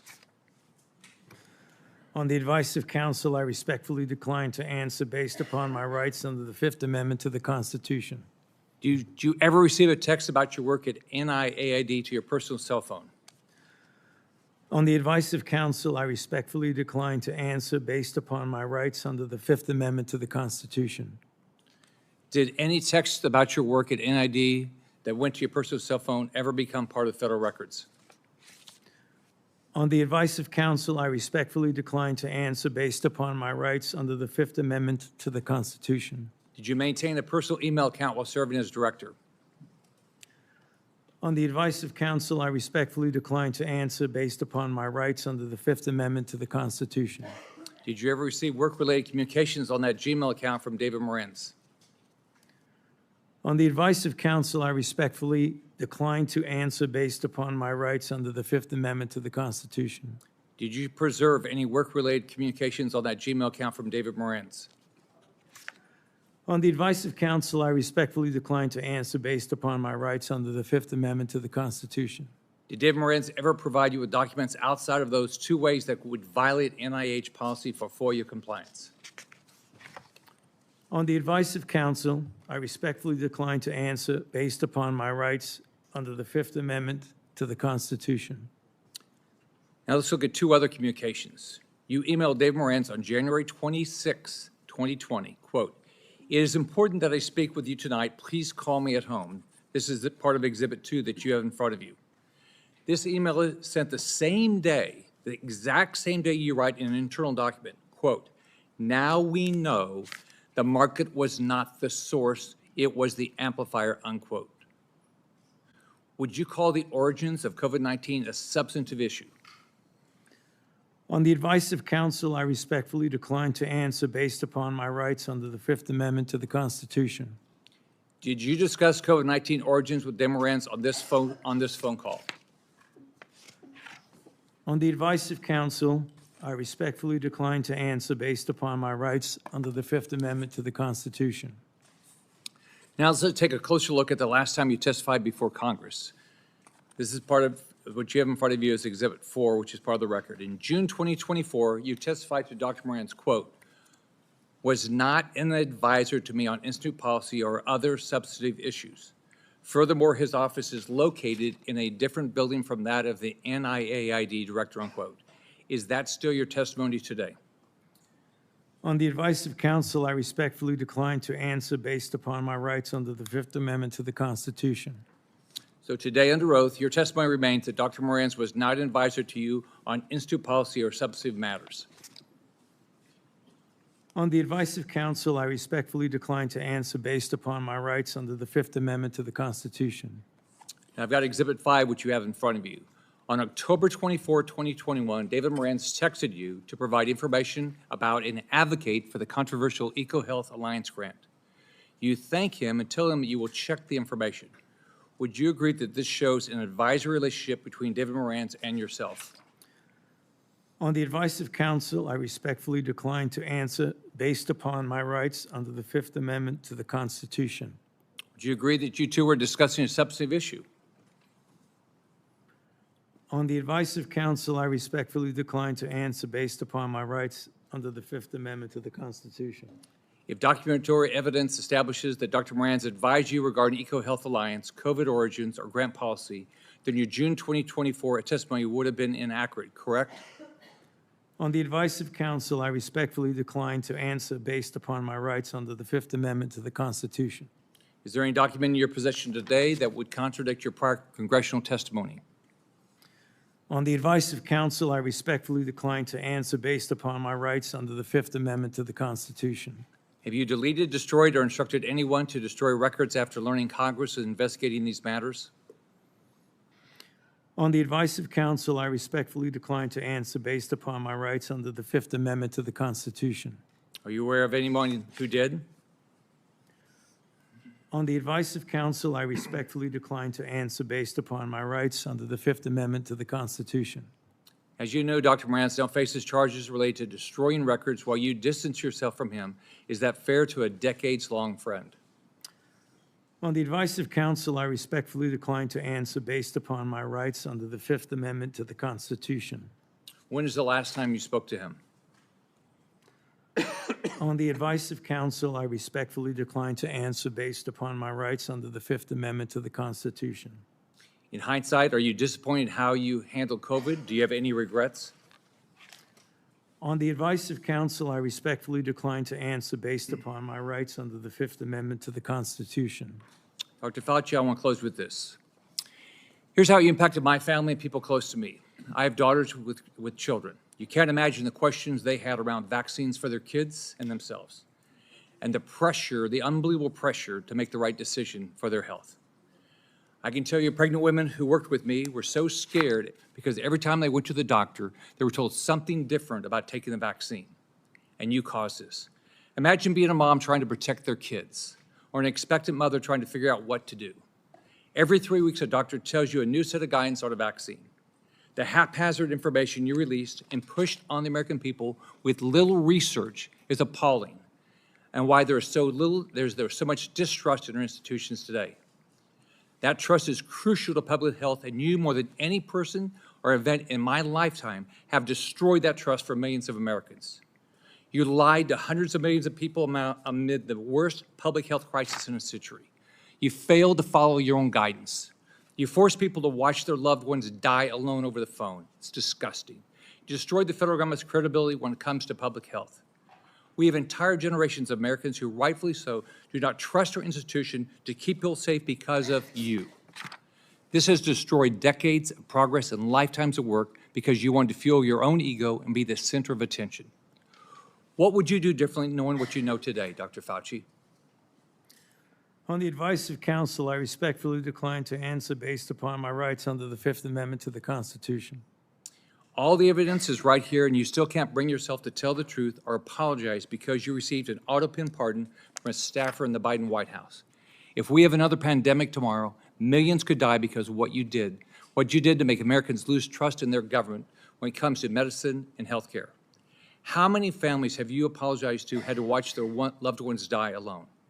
You breached public trust, and now you're hiding behind a fraudulent pardon. Your legacy will not be as a man that saved America from COVID, but as a man who destroyed the public trust in America's public health institutions in exchange for 5 minutes of fame. This is how history will remember you. I yield back. Senator Kim.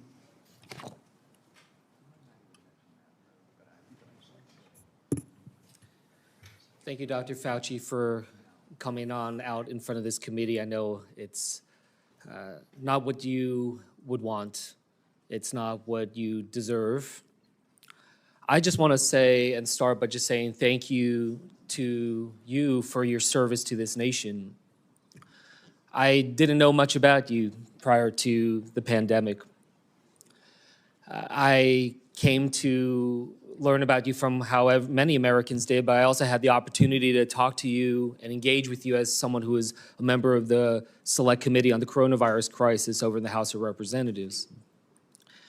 When I learned about your background, 38 years as the director of the National Institute of Allergy and Infectious Disease, appointed by President Reagan, served under 7 presidents, 4 Republicans and 3 Democrats. I admire that greatly. I myself had a chance to serve in the executive branch, serve in government under both a Republican president and a Democratic president. And I believe that we need more of that type of work, a place where we can understand our jobs not as coming from a place of partisanship and politics, but that of just public service.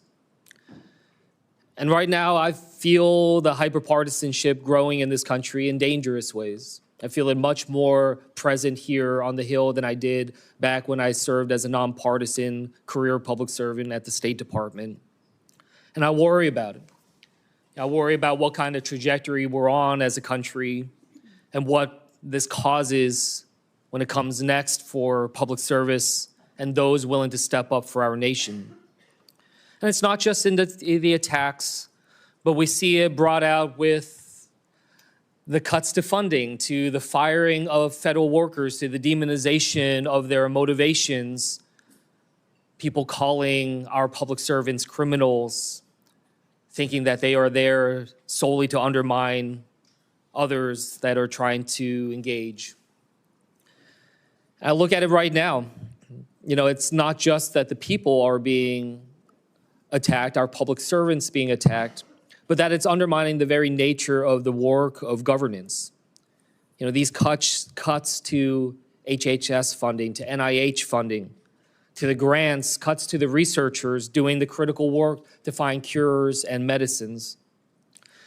These firing and these cuts, they're creating a chilling effect, honestly, a chilling effect for the next generation of people who might consider stepping up to serve our nation, to be the next generation of researchers who now are wondering whether or not this is the right thing for them to do at a time when they see some of their colleagues or those that they looked up to being attacked, their funding being cut. Researchers that I talk to who are now either leaving the country or considering leaving the country to do their work because of the sheer unpredictability of America. That this nation so great so powerful has now been crippled with this sense of unpredictability and unreliability. That is not the type of country that I hope we strive to be. I've raised this because these attacks upon Dr. Fauci, it's not just about him. It's sending signals to others who are thinking about serving our country, our scientists, our doctors, our healthcare professionals, our researchers, trying to show to them that if you don't get in line with the politics, that you will also potentially be subject to attacks. And from the work that he has done, from HIV/AIDS to Ebola to COVID, we've seen him try to engage in these crises. They're not easy, especially when it's a novel disease, when you don't know what comes next, a lot of unknowns, having to make decisions without the full breadth of knowledge we always wish we had in hindsight. But there is nothing perfect, no perfect clarity when it comes to pandemics, when it comes to crises. I worked in national security and wars and crises. I made judgment calls, gave my best advice to generals, to ambassadors, even to a president. Did I get it all right? No. Did I do my best? I did everything I thought I could with the information that I had. The public servants, they do this work because they love this country and that they strive to improve it. It's not an easy job, but it is because there is so much at stake in our country. But these public servants do it because they are in the arena. I just want to end by just reading a portion of this because I think it's important as we're thinking about how to be able to treat public servants through this country, to think through this. And in the words of Teddy Roosevelt saying, it's not the critic who counts, not the man who points out how the strong man stumbles or where the doer of deeds could have done them better. The credit belongs to the man who is actually in the arena, whose face is marred by dust and sweat and blood, who strive valiantly, who errs but comes short again and again, who spends himself in a worthy cause, who at the best knows in the end the triumphs of high achievement, and who at the worst, if he fails, at least he fails while daring greatly, so that his place shall never be with those cold and timid souls who neither know victory nor defeat. Thank you for your service, Dr. Fauci. I yield back. Senator Alling. Thank you, Mr. Chairman. Well, nothing says honesty like taking the fifth, huh, Doc? Let's try something. What day of the week is it today? On the advice of counsel, I respectfully decline to answer based upon my rights under the Fifth Amendment to the Constitution. What color tie are you wearing? On the advice of counsel, I respectfully decline to answer based upon my rights under the Fifth Amendment to the Constitution. What color's the carpet in front of you? On the advice of counsel, I respectfully decline to answer based upon my rights under the Fifth Amendment to the Constitution. Let's just get one thing straight. You don't have any rights under the Fifth Amendment because you've been pardoned, as you very well know. As the Supreme Court has been clear for a century and more, Brown versus Walker, 1896, when he has been pardoned, he may not stand upon his privilege. You know that. Your lawyers sitting behind you now shifting nervously in their chairs, they know it. This isn't about the Constitution. This isn't about the law. This is about contempt. Contempt for this body and contempt for the American people. But I think I know why you're doing it. It's because you don't want to answer questions. It's because you did all kinds of terrible things. It's because during the pandemic you got rich, didn't you? You got rich while people were dying, hundreds of thousands of Americans, over 1 million in the end, and you were getting rich, and not only were you doing that, you were using federal employees with taxpayer money to apply for and solicit cash prizes for you personally, cash prizes totaling over $1 million. You did all of that during the pandemic, didn't you? That's a question. On the advice of counsel, I respectfully decline to answer based upon my rights under the Fifth Amendment to the Constitution. You remember Greg Folkers? Who was that? On the advice of counsel, I respectfully decline to answer based upon my rights under the Fifth Amendment to the Constitution. Your chief of staff is the answer. Do you remember Patricia Conrad? Who was that? On the advice of counsel, I respectfully decline to answer based upon my rights under the Fifth Amendment to the Constitution. She was your personal assistant. And what were these individuals doing in the depth of the pandemic in November of 2020 when millions of Americans were suffering from COVID? What were they doing? I tell you what they're doing. Folkers was on your behalf soliciting and gathering information for a cash award. Let's look at it. We've got his email right here, right over my shoulder. Volker says, I'm working on this nomination for the Dan David Award for Fauci. We need to beef up the COVID part. Do you have language in the can that you could share that delineates how we responded in new ways to COVID? He sends this to multiple federal employees. What was the Dan David Award? Do you remember, Doc? On the advice of counsel, I respectfully decline to answer based upon my rights under the Fifth Amendment to the Constitution. It was a $900,000 cash award. $900,000 cash award. And he got it because he used federal employees to get it. And this wasn't the only award, was it, Dr. Fauci? In fact, you applied for and received at least 8 other federal cash prizes on federal time using federal employees and federal resources. Here they are over my shoulder. Besides the Dan David Award, you've got the Partnership for Public Service, you've got the Adelson Prize, you've got the Smithsonian Award, you've got the National Academy of Medicine's Award, you've got the CDC Foundation. In fact, you turned your staff into a full-time application machine. You actually wrote to people and said, do you think maybe I'd qualify? And you got cash for all of this. And it wasn't just 1 or 2 employees, was it? In fact, you used 8 separate federal employees on federal time using federal resources to solicit cash awards. Isn't that true? On the advice of counsel, I respectfully decline to answer based upon my rights under the Fifth Amendment to the Constitution. Here they are right over my shoulder. Here's all of them. The people that you use, federal employees, so that you could go and get cash money. And the most hilarious part is that you weren't content to even dragoon them into applying for all of these cash awards. You then had them go out to the ethics agencies and ethics watchdogs and demand that you be able to get the money. That's right. We've got it in your emails. Your staff and employees on federal time, using federal resources, being paid with federal dollars, are soliciting cash for you, and then they're turning around and saying to the agency, we don't want just an answer, we want to get to yes, because Fauci wants the money. He wants it. We want to get to yes, and yes takes time. This is your chief of staff again, using federal email to pressure the agency's own ethics people so that you could get money, so that you could get rich. And it violated the law, didn't it, Dr. Fauci? Didn't it? It violated the law, didn't it? It is a question. You can answer. Go ahead. On the advice of counsel, I respectfully decline to answer based upon my rights under the Fifth Amendment to the Constitution. Federal law, as you very well know, prohibits the solicitation of cash awards or other personal benefits for federal employees. And it certainly prohibits using your own employees to do this.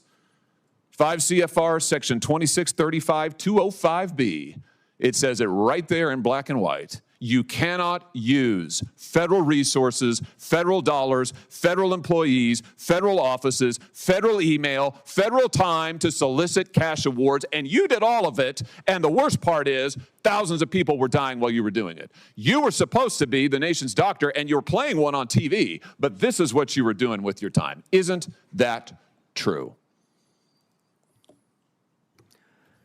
On the advice of counsel, I respectfully decline to answer based upon my rights under the Fifth Amendment to the Constitution. Yeah, I can see why. I can certainly see why. You know what I can't quite figure out is that why you were so obsessed with it, because you're already rich. I mean, and your scheme worked here. I mean, your net worth now is north of $12 million. You got over $1 million in cash awards during COVID, during a 12-month, 24-month span during COVID. $1 million you knocked down in cash money using federal resources. Now you're worth more than $12 million. You've got a pension that in its first year paid out north of $400,000 a year. 1 million people dead, you're getting rich. 1 million people dead, you're using federal employees to get cash awards for you. 1 million people dead, and you're here taking the fifth because you don't want to admit that what really happened in all that time was a multi-month, multi-year course of self-dealing. Isn't that true, Dr. Fauci? On the advice of counsel, I respectfully decline to answer based upon my rights under the Fifth Amendment to the Constitution. Yeah, well, silence is admission. And here's the real thing. At the end of the day, it wasn't just about the money, really, was it? It was really about a power trip. I mean, through all of this, you want to be the most famous scientist in the world. You were so focused on getting every award and every drop of cash that you could, all because you wanted to be on TV. You wanted to be the sun god of science. You wanted to be the guy who was in charge of it all. You wanted to lambast Trump. You wanted to make sure that nobody else stole your spotlight. You wanted to be the guy. You had time to sit for InStyle magazine. Here's what you were doing with your time. You could sit for InStyle magazine, but you can't answer questions for the American people. You could sit for InStyle magazine, but you're here taking the fifth. You could sit for InStyle magazine and get $1 million in cash awards, but now the cat's got your tongue. I bet he does. I tell you what, here's my conclusion from all of this. This was really all about you the whole time. Somewhere along the way, you lost your way. You may have been a good public servant at one time, I don't know. But what I can tell you from reading your emails now, from looking at what you did, how you used your employees, somewhere along the line, it became all about you. You became a narcissist and a megalomaniac and a liar. And you've lied to the American people, and you've lied to this body. And you've disgraced your profession by doing it. You called yourself the most famous scientist in the world. You've done more to harm science than anybody in my lifetime. And I hope you'll go home and write that in your diary. Thank you, Mr. Chairman. Senator Fetterman. Thank you, Mr. Chairman. Dr. Fauci, I'm not here to perhaps attack you or defend or anything. It's really just more, honestly, I just want to acknowledge I have had members of my family die from COVID, and now I also grieve for people that I've met that have lost their business through the pandemic, and they'll never been the same. Now, as during the pandemic, I was the lieutenant governor, so we were in the middle of all of that maelstrom, trying to find the right balance between protect life and protect the economics and for all of it. And I'm not sure if we got it all right or wrong, but without a doubt, I can continue to question myself. But one that it's not about much more your regrets, but I have one, and that is early on that there was the theory that the virus could have emerged from the lab. And early on that became like a right-wing kinds of theory, and I thought it seemed to make sense. Now there was a really advanced lab that was close by, and then you have this unknown virus out. So, but that became a very partisan thing, and now it seems now it's more and more emerging theory that would have come from the lab. Now, you know, I think that the next time our nation's facing something like this, we are not become, you know, as I might have been, blinded by the partisan idea that maybe the truth might come from a side that's different than you are. But I think we should really be willing to pursue truth, no matter where that may have emerged, you know, for all of that. So, and I now cede the remain back to the chair. Thank you. Senator Moreno. Thank you, Mr. Chairman. And I will echo Senator Johnson's comments about your opening statement, Mr. Chairman. I think it was dead on. Very, very well done. Mr. Fauci, do you know who David Schertler is? On the advice of counsel, I respectfully decline to answer based upon my rights under the Fifth Amendment to the Constitution. Fifth Amendment of the Constitution. What does the Fifth Amendment of the Constitution say?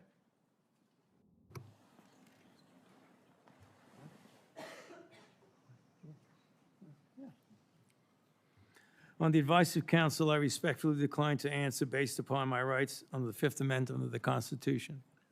No, I'm just asking you what it says. On the advice of counsel, I respectfully decline to answer based upon my rights under the Fifth Amendment to the Constitution. I'm going to give the Constitution to my aide. He'll bring it over to you so you can have it for future reference. I think it's something that every American should know what the Constitution says. Do you know who wrote the Fifth Amendment? On the advice of counsel, I respectfully decline to answer based upon my rights under the Fifth Amendment of the Constitution. So you're invoking a right that you don't know who wrote it or what it says. Is that correct? On the advice of counsel, I respectfully decline to answer based upon my rights under the Fifth Amendment to the Constitution. Wow. All right, let me tell you who David Schertler is for the audience because he was ejected by the chairman. He's a high-profile criminal attorney. He's represented some really great people, like Senator Bob Menendez. Maybe that's somebody who my Democrat colleagues may remember took gold bars as bribes from the Egyptians. And there's an article here in the Washington Free Beacon that talks about why you would hire a guy like David Schertler. And the comment is, if you're in deep shit, that's who you call. Do you feel like you're in deep shit?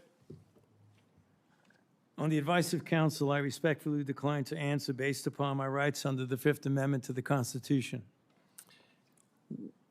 Clearly, what you think today is that somehow you're above reproach. Somehow you feel like you don't need to be treated like a normal American. Can you do me a favor in the audience and stand up if during the time of the COVID pandemic, you were called a racist for calling the virus a Wuhan virus or the China virus? If you thought the 6-foot rule was total crap, if you thought the vaccine wasn't something that you should take, if you thought it was outrageous the way the mask policy was rolled out, if you were fired from your job for not taking that vaccine, including members of the military, if you thought closing schools was catastrophically stupid, and that you thought that during these times saying these things made you somehow a lesser human being. Dr. Fauci, can you just turn around and look at the people behind you? You're not willing to do that? That's not a question. It's not a question. To your lawyers, not a question. It's a request. All you have to do is look up from your lawyers and look at the people who were absolutely shamed for saying what we know now to be the truth. You can't even look at them? That's a question. Are you able to look at them? You can sit down in the audience.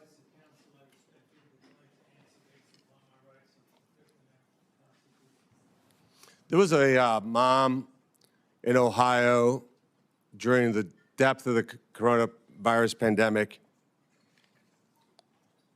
decided to go to her high school football game for her son. They hadn't been out much. The kids had been learning at school, and then the school got shut down.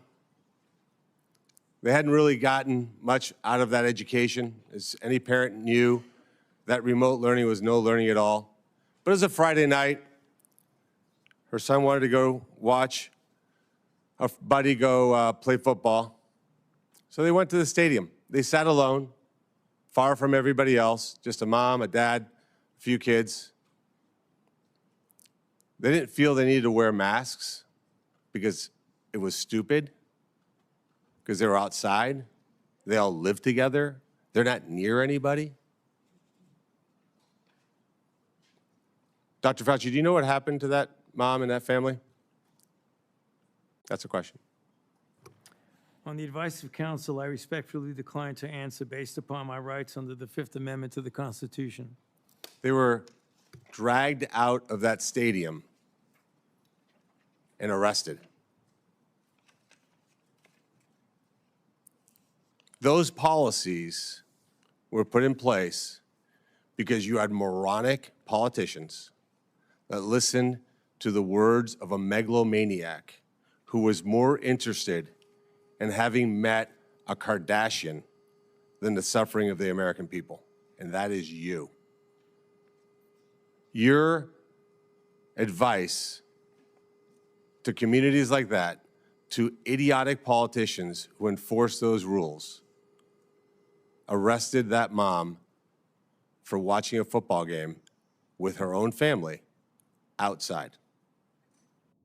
When that story broke, I said to myself, I cannot stand idly on the side and watch this happen. It was about 6 years ago today that I decided I'm going to give up my businesses, sell them all, run for office, run for the United States Senate. Here I am sitting in front of you 6 years later saying, who the fuck do you think you were for doing that?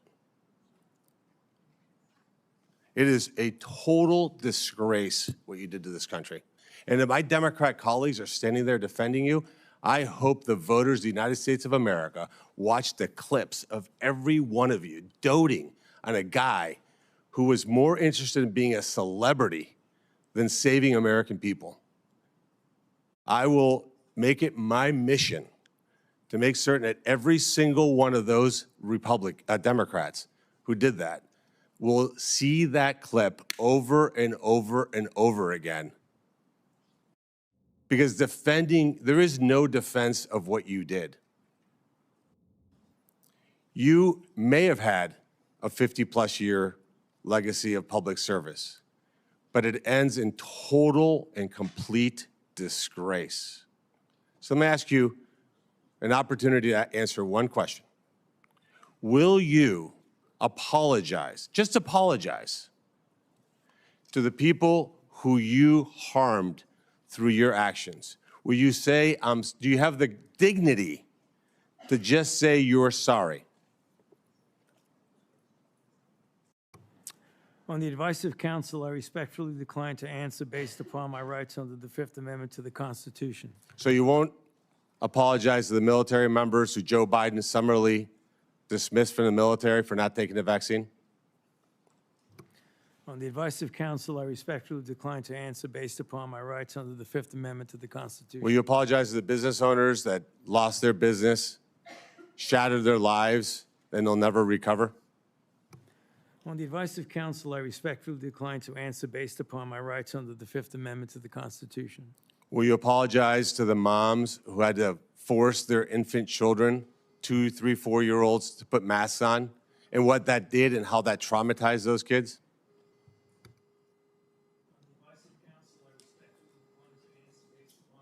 Under the Fifth Amendment to the Constitution. Will you apologize to the family members of the people who died because they took your advice and not only got the first vaccine, but the 5, 6 other boosters that they did not need?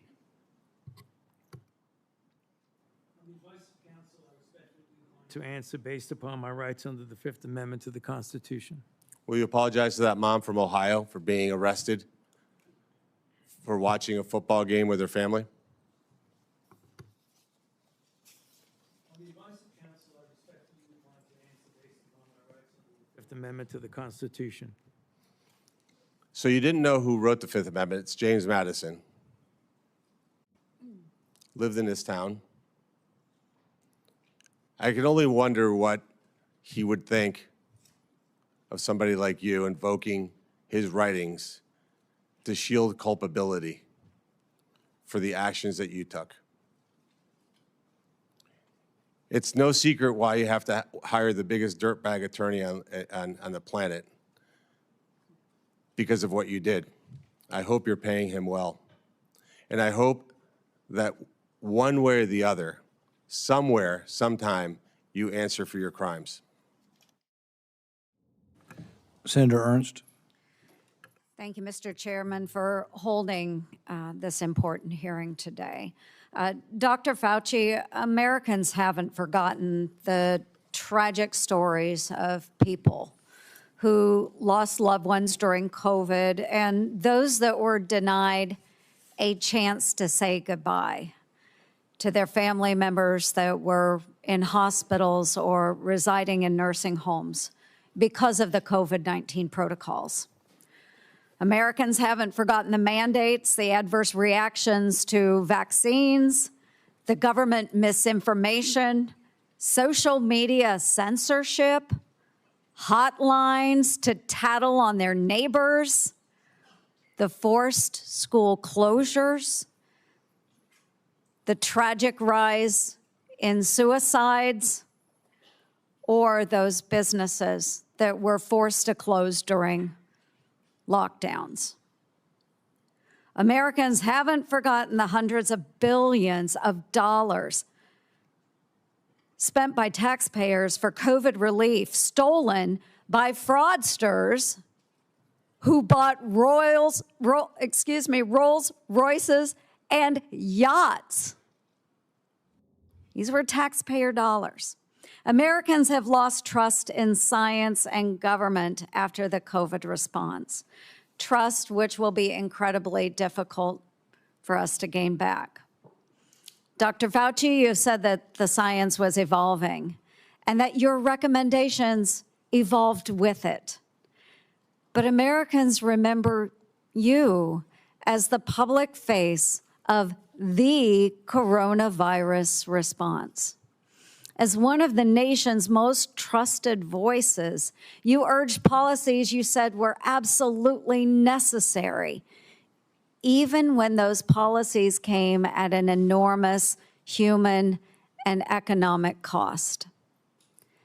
And Americans deserve answers about reports that you may have worked with others to pressure the president into adopting the slow the spread strategy, and why you later sought an unconditional pardon for crimes you may have committed dating back to 2014. Dr. Fauci, in 2022, you had a taxpayer-funded salary of $480,000 a year. You were, in fact, the highest paid federal employee in the entire federal government, even making more than the NIH director and the President of the United States. According to now public documents, that was due in large part to your work on biodefense. Unreported is how NIAID spent over $1 billion from 2009 to 2026 in biodefense and influenza federal contracts and subcontracts. My office uncovered records on usaspending.gov that show from 2015 to 2020, NIAID paid out $515,418 in subcontracts to Harbin Veterinary Institute in Harbin, China, including $100,000 a few days after it opened a BSL-4 biolab in 2018. That very same institute was criticized for doing gain-of-function bird flu research in 2013. And yet you were funding them for years after that, sending U.S. taxpayer dollars to China.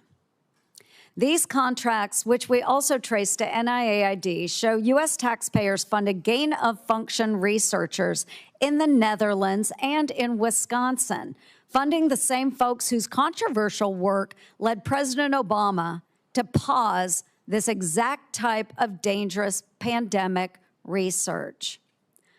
Dr. Fauci, did you know that the NIH's billion-dollar Sears contract programs were funding gain-of-function researchers in China, the U.S., and in the Netherlands?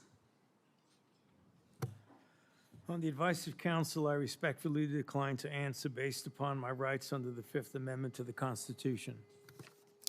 Dr. Fauci, Dr. Deborah Birx wrote in her book that you and President Obama's former CDC director were at a Saturday, March 14th, 2020 meeting at her home 2 days before the president announced his 15 days to slow the spread effort. Your now released diary said the meeting was a week before that.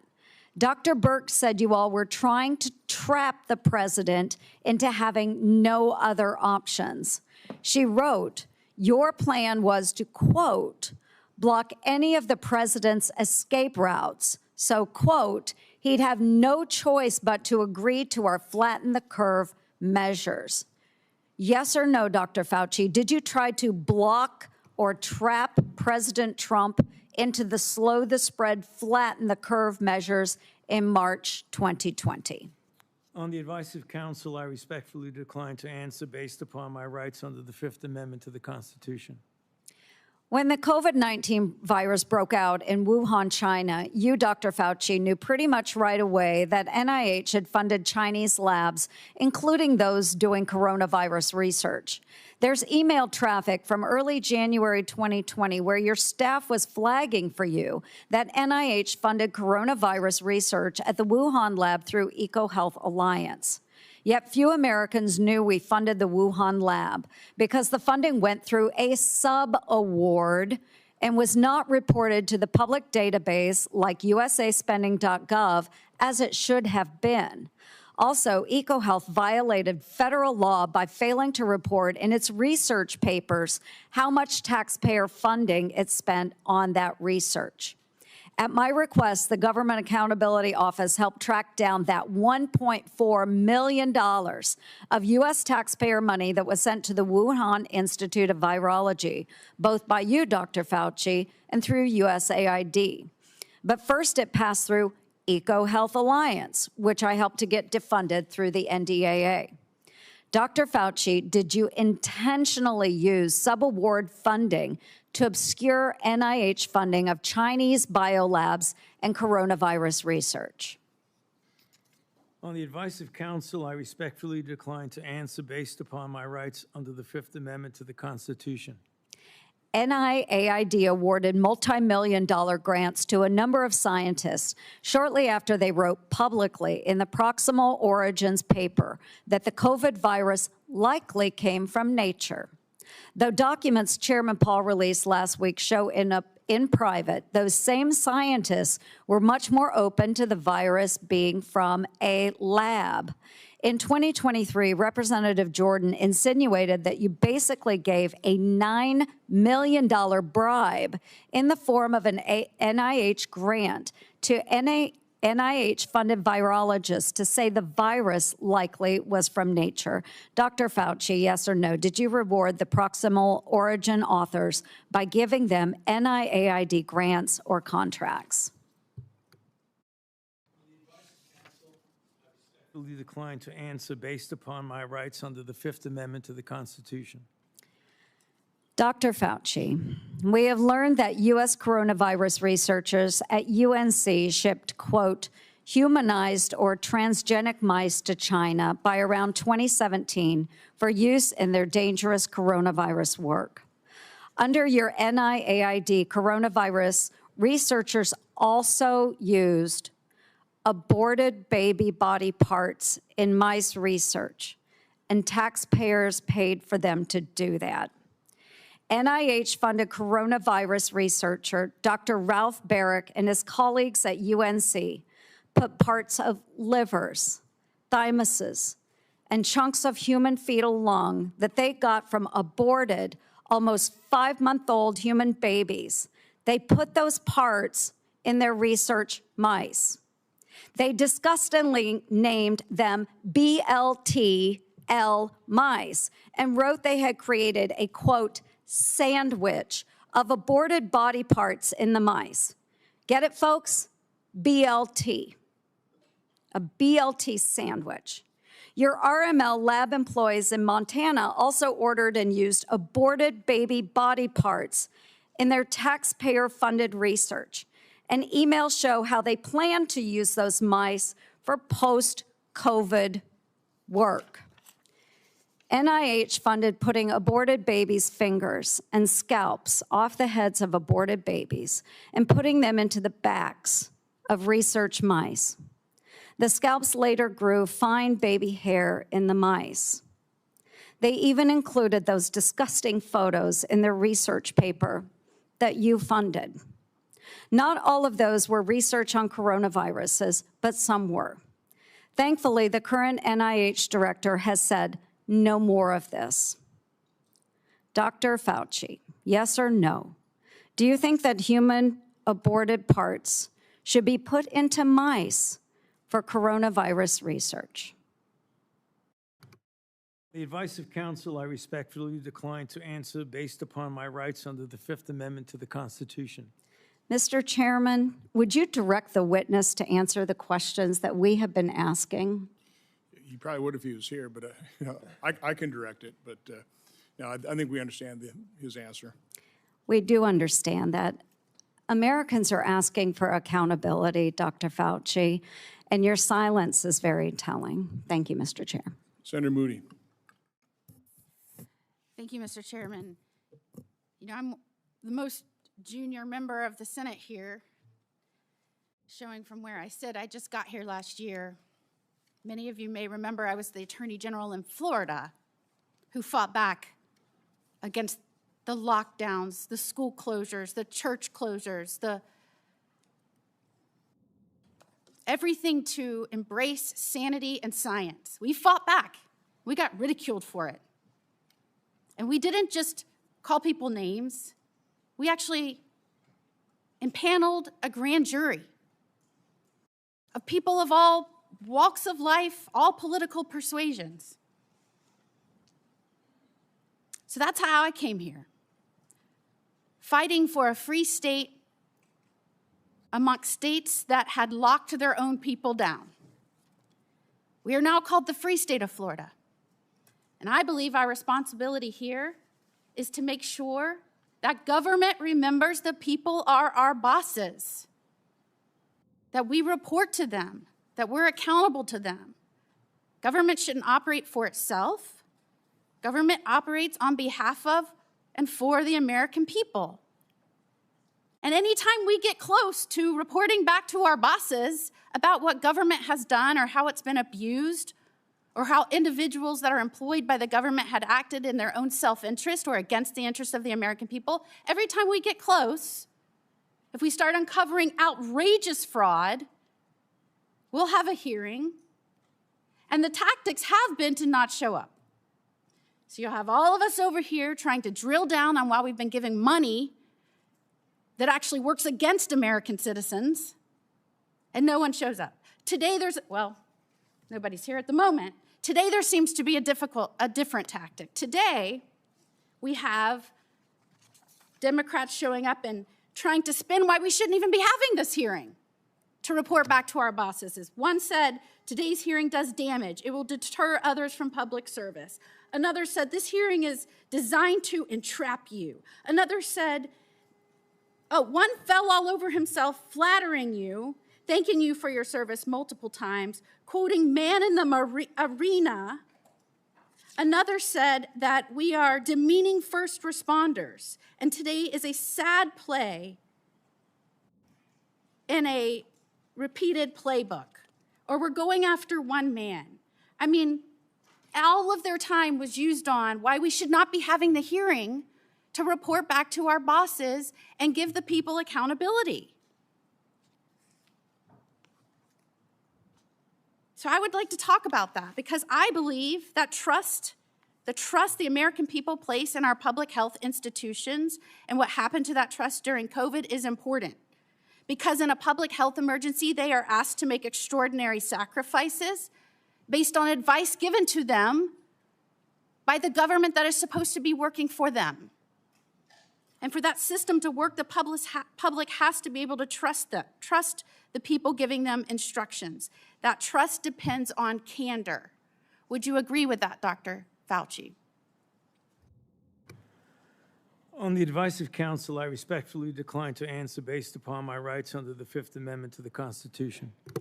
And when the evidence is uncertain, officials need to say so. When recommendations are based on assumptions rather than hard data, they need to say so. And when they get something wrong, they need to own it.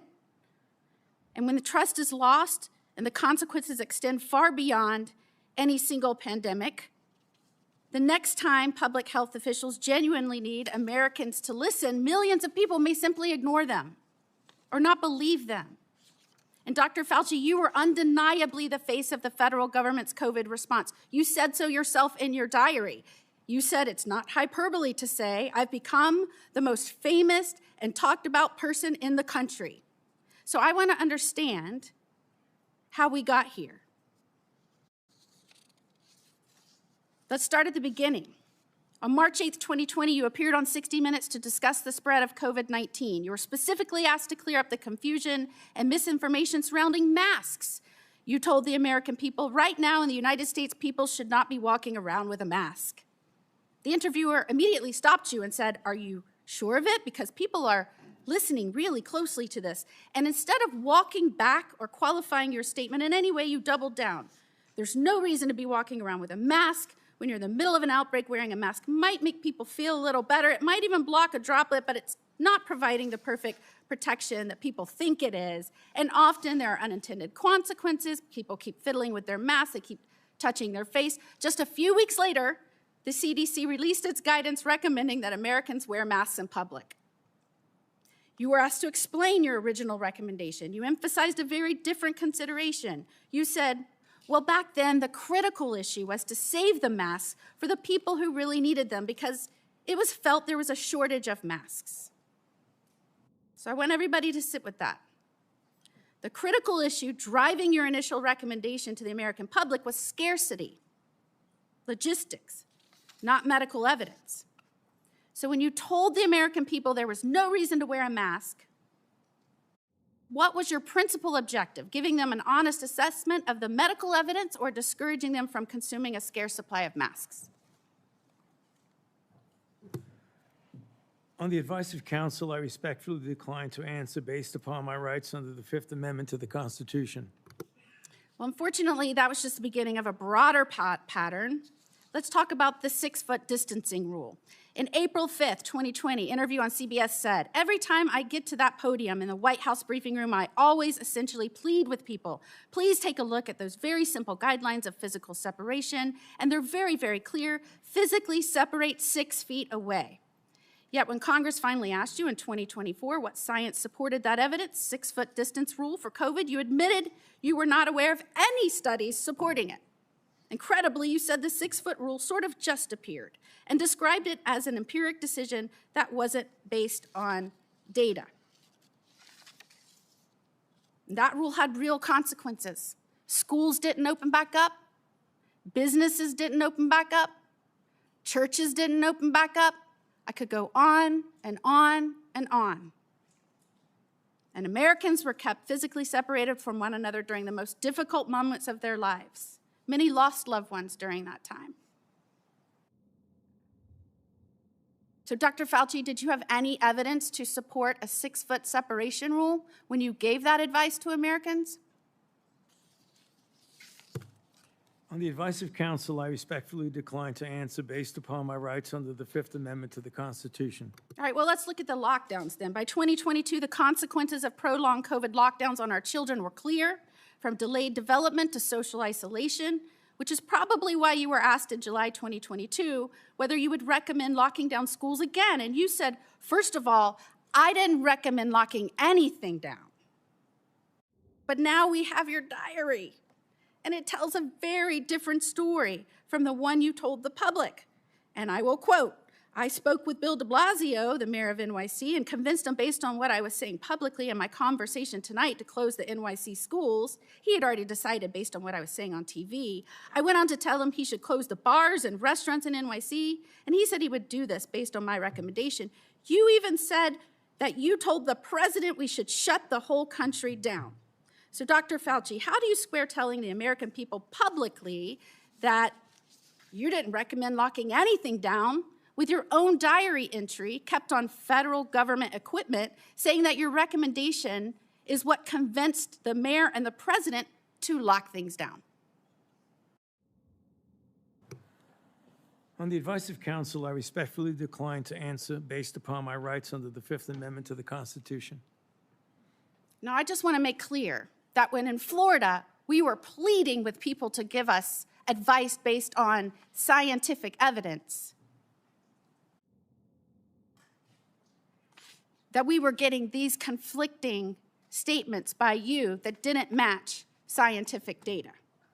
And in fact, when we impaneled a grand jury, the grand jury's conclusion, not surprising to anyone, and by the way, we're still the only state to have impaneled a grand jury. I was the only attorney general to do this. We did this in 2023. That conclusion was the lockdown, mask, and social distancing advice ministered by federal agencies and implemented by certain local, state, and federal agencies was not based on the best available scientific data. In fact, many recommendations and their accompanying mandates departed significantly from available research. Again, people from all walks of life, all political persuasions, that is what they found. And yet, during that time, while you were giving those statements, knowing there was no scientific basis for it, and we know now you knew it because we have your diary entries, you called the governor that I worked with to fight to keep Washington and D.C. out of our state so that we could indeed respect the rights of our citizens. You called our governor, Governor DeSantis, and I'm going to quote this so I get it right out of your journals, a total jerk, that he is a complete disgrace, that he is blocking local authorities from mandating masks in various locations, including schools. And you were very concerned and upset that we were actively, and I'm going to quote, criticizing you, and we talked virtually every day about being wrong on everything. And what is astounding is that you wrote you feared because of that, because we were questioning our government, because we were fighting back for the truth from our government, from scientifically based recommendations, because we were pushing for that. You said you feared that our democracy is in dire danger. Thank goodness we have people up here that I work with that understand our role, which is to report to our bosses, the people, because they are in charge. Calling for our government to be honest with us and transparent with us and accountable to us, that is a democracy. What you did is the opposite. And I cannot believe I have to explain this to someone who represented our government and some of the most important issues for so long. And before I conclude, if I can just put up our pardon. This is the pardon you have heard so much about. And Dr. Fauci, the only other person that got a pardon like this, I believe, had a last name of Biden. This pardon goes back to, and if you'll see, January the 1st of 2014. Did you talk to President Biden and ask for this pardon? On the advice of counsel, I respectfully decline to answer based upon my rights under the Fifth Amendment to the Constitution. Who did you talk to in the White House about this pardon? On the advice of counsel, I respectfully decline to answer based upon my rights under the Fifth Amendment to the Constitution. Did you specifically ask that it be dated back to the beginning of 2014? On the advice of counsel, I respectfully decline to answer based upon my rights under the Fifth Amendment to the Constitution. Did you do that so that you would be given immunity going back to the beginning of 2014? On the advice of counsel, I respectfully decline to answer based upon my rights under the Fifth Amendment to the Constitution. I'm just very interested in why it was this date. Did it have anything to do with the fact that 2014 was also the year that the NIAID or NIH began funding EcoHealth Alliance's Understanding the Risk of Bat Coronavirus Emergence Grant? On the advice of counsel, I respectfully decline to answer based upon my rights under the Fifth Amendment to the Constitution. And this is the same grant that funded the work on bat coronaviruses at the Wuhan Institute on Virology. Millions of Americans are questioning what happened during COVID, why we were given misleading information, misleading advice, why you gave conflicting statements based on, I guess, how you were feeling that day. And Americans, rightfully, we lost over 1 million Americans. They should be insulted when the Democrats insult our chair that he's doing this because he is on an obsessive mission to go after one man. Could his obsessive mission be to find out why 1 million Americans died and who might be responsible for that and where that started? Could that be his mission, Dr. Fauci? On the advice of counsel, I respectfully decline to answer based upon my rights under the Fifth Amendment to the Constitution. And after everything we have just walked through, can you sit here today and tell the American people, our bosses, that you bear no responsibility for their collapse in trust of their government?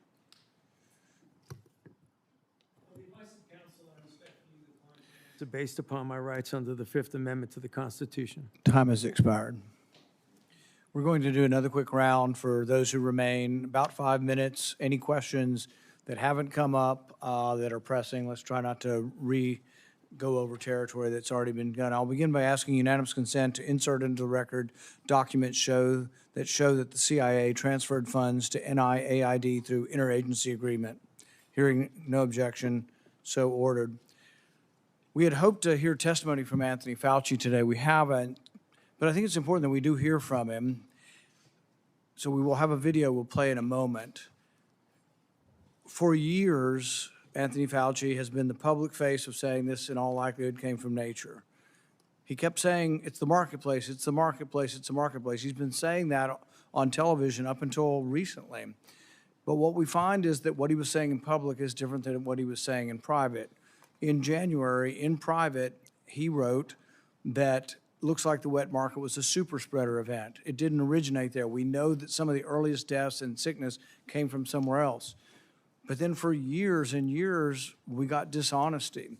So let's play the video so we can see a little juxtaposition of the problem we're dealing with. Fauci's journal entries contradict what he said publicly about the origins of COVID-19. Fauci admitted in January 2020 that the initial outbreak of COVID did not occur at a wet market. Take a really good look at the animal-human interface and the fact that animals from the wild are being brought into wet markets. You have animals that come out of the wild that are sold at these open, what they call them, wet markets. Wet markets, where you bring animals in from the wild who have these viruses. The wet markets in Asia, where people bring animals from the forest into market. There are wet markets in Wuhan that are ample opportunity for a virus to jump from an animal. The origin was from a bat to an intermediate host to a human, very likely in a wet market. And those animals should not have been in the Wuhan market. They knew that those animals should not have been in the market, and they immediately cleaned out the market, put restrictions on the kinds of animals that come into these wet markets. I think they should shut down those things right away. I mean, it boggles my mind. So repeatedly saying in public something different than what he believed in private. Now, this is interesting because, the first SARS outbreak in 2003 was traced to a wet market, to animals there. But interestingly, they had evidence. They had evidence that the animals had the disease. They also had evidence that the handlers had a disproportionately high number of antibodies to the disease. So there was evidence, and the evidence was presented. So when this came out, the same thing happened again. They did look at the wet market. They looked at the wet market and tested, I think, 80,000 animals and didn't find any animals that had COVID-19. When they did find COVID-19 and trace samples there, they found that the DNA or the RNA was consistent with human spread. This was known not later on, didn't take years to develop, was known in January of 2020. And so Dr. Fauci says privately he knows it didn't come from the wet market, but as you saw, those were over a multi-year period. One of the other discussions I've had with Dr. Fauci over the years about natural immunity. So most infections, you get a degree of immunity, not perfect, some fairly perfect. Smallpox, you just don't get again. George Washington knew this. He had his wife get vaccinated, but he didn't because he'd already had smallpox. But there's one particular story that a man came up to me who'd lost his wife to COVID. He said, we all got it. We all got sick, and my wife ended up getting sick enough to go to the hospital. But we'd recovered 2 weeks. She was still alive. 2 to 3 weeks later, we'd all recovered, and they wouldn't let us be with her. And to this day, it's one of the saddest things. And it just, I think all of us should think about this. They were not allowed to visit their mom. He wasn't allowed to visit his wife in the hospital. But based on this misunderstanding of natural immunity, that for some reason 2 weeks later they were a problem. But this was all promulgated by you. We had the workers in the, the meat factories. They were essential. They had to keep working. Most of them got COVID. They got it in the first couple of weeks. Most of them were younger. The reassurance should have come from public health. The reassurance should have said, congratulations, you've recovered.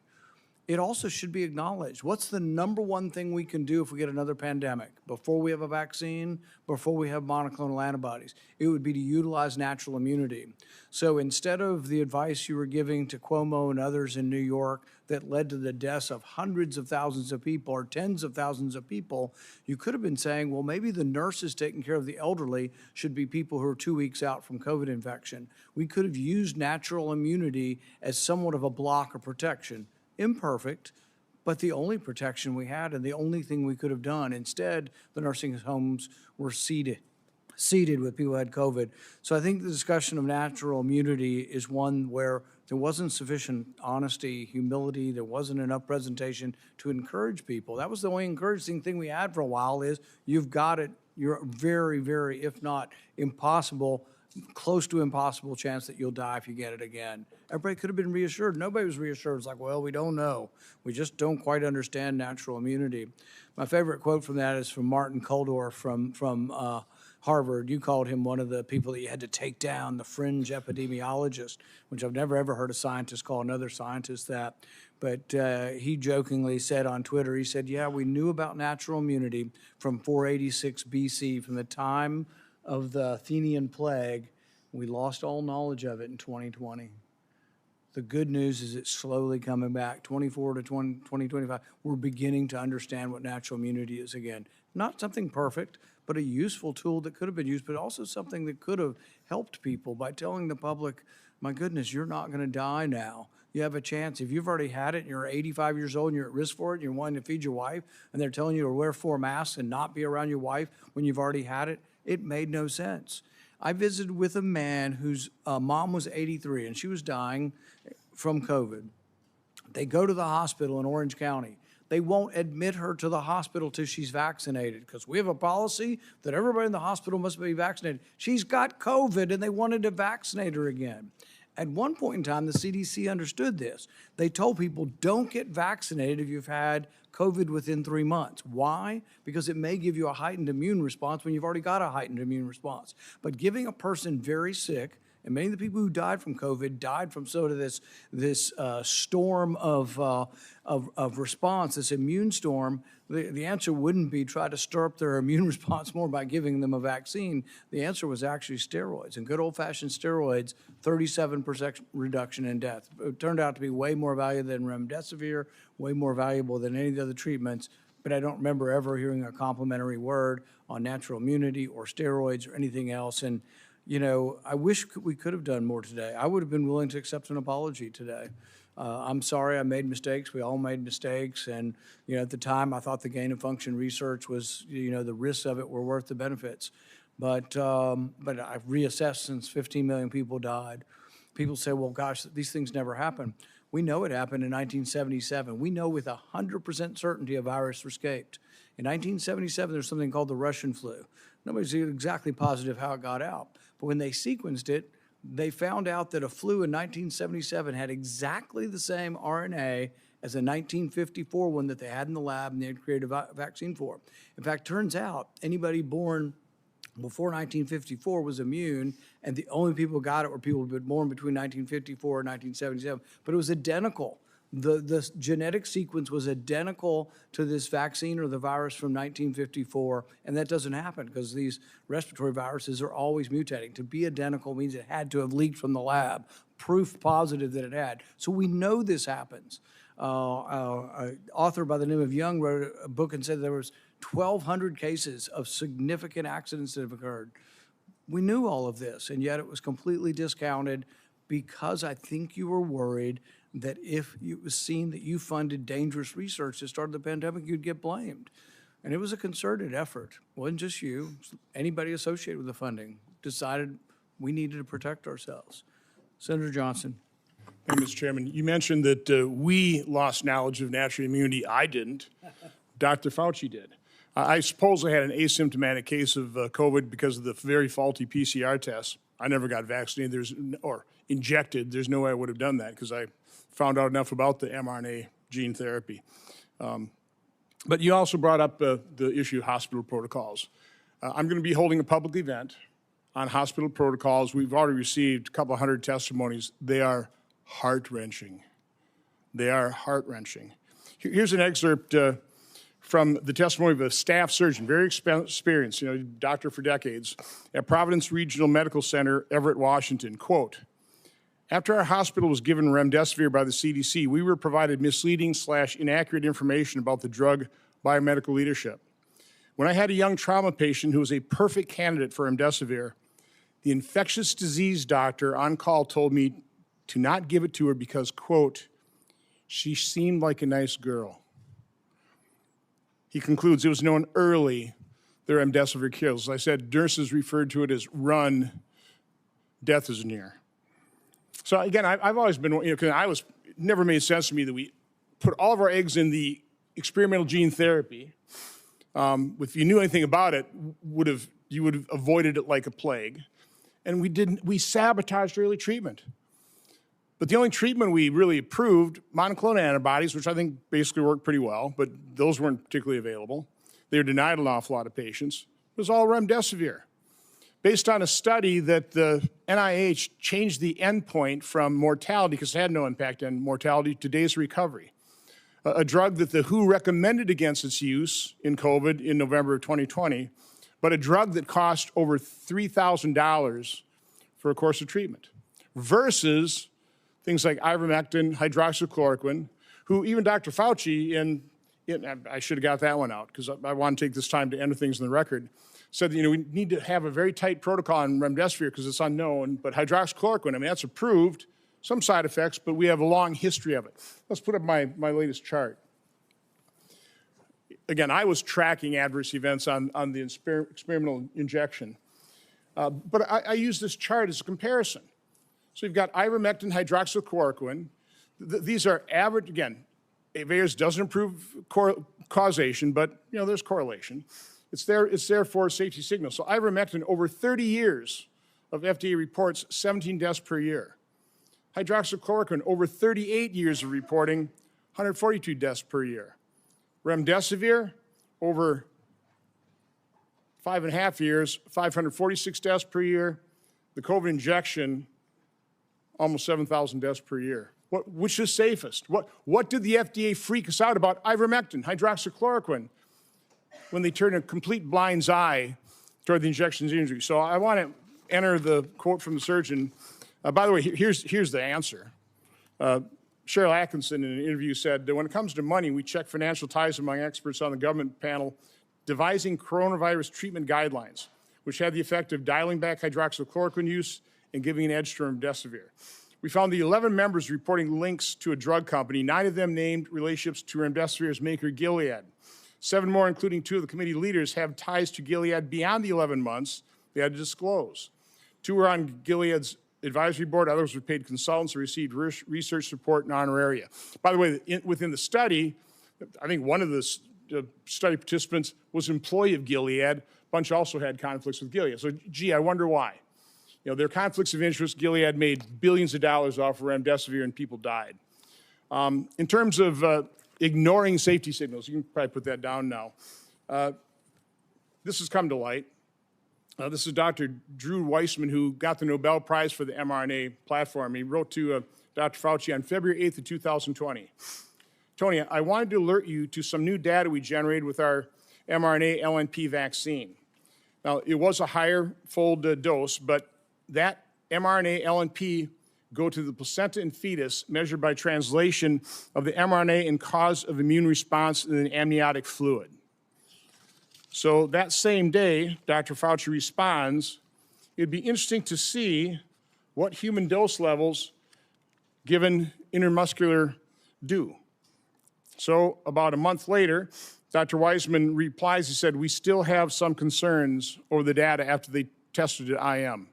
Now, again, there's more documentation in terms of the FDA blew it off. It's like, don't worry about that. That was the whole thing. That's what Peter Marks did when he was shown that his algorithm is going to mask safety signals. The last thing I want to enter in the record here is, and I want to make the point, why is this important? That they buried the treatment of severely injection injured.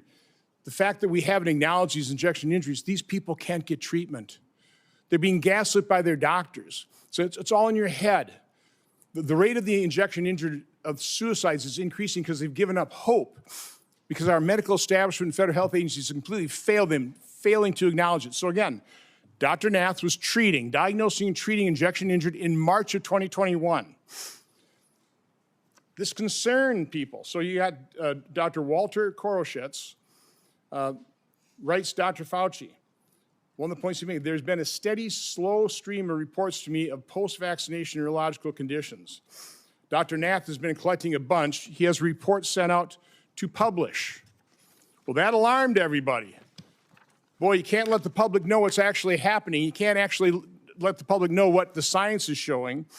So on April 29th, an email from Francis Collins, head of NIH, to Dr. Koroshitz, says, I find this approach troubling and will have the main consequence of feeding vaccine hesitancy and social media overreaction. Then Dr. Lawrence Tabak writes to Francis Collins, I don't understand why Walter does not shut this thing down. Why don't you shut down Dr. Nath, who's actually treating injection injured? Why? Because of vaccine hesitancy. And because we haven't acknowledged that, and the reason I've been advocating for this is because I know the injection injured. I know people who lost loved ones within days of the injection. And we've turned our backs on them. They deserve acknowledgement. They deserve to be heard, seen, and believed so they can get treatment. I also know the doctors whose careers were destroyed because you denigrated things like ivermectin and denied ivermectin to people in hospitals who got their kidneys knocked out by the remdesivir but got put on ventilators, never got to hug their loved ones goodbye because of those hospital protocols. That's what your science did to people. So, Dr. Fauci, my only question is, based on your lack of testimony here today, based quite honestly on our investigation into the cover-up of safety signals and injection injuries, we have issued letters to a number of former FDA officials to come in for transcribed interviews. You will be getting a letter today asking for a volunteer transcribed interview. So I'd be asking, will you comply or will I have to subpoena you? On the advice of counsel, I respectfully decline to answer based upon my rights under the Fifth Amendment to the Constitution. Expect a subpoena. Thank you. Senator Scott. Dr. Fauci, did you personally receive any royalty payments connected to COVID-related intellectual property? On the advice of counsel, I respectfully decline to answer based upon my rights under the Fifth Amendment to the Constitution. Given that NIH receives royalty payments from certain pharmaceutical companies, why would any American believe these financial ties did not influence decisions about which treatments were promoted or restricted? On the advice of counsel, I respectfully decline to answer based upon my rights under the Fifth Amendment to the Constitution. Why doesn't NIAID publicly disclose these payments? On the advice of counsel, I respectfully decline to answer based upon my rights under the Fifth Amendment to the Constitution. Did you partner with Bill Gates on global health initiatives or vaccines? On the advice of counsel, I respectfully decline to answer based upon my rights under the Fifth Amendment to the Constitution. How much did Bill Gates entities provide in funding to NIAID collectively since 2005? On the advice of counsel, I respectfully decline to answer based upon my rights under the Fifth Amendment to the Constitution. To your knowledge, did Bill Gates partner with China on sensitive research? On the advice of counsel, I respectfully decline to answer based upon my rights under the Fifth Amendment to the Constitution.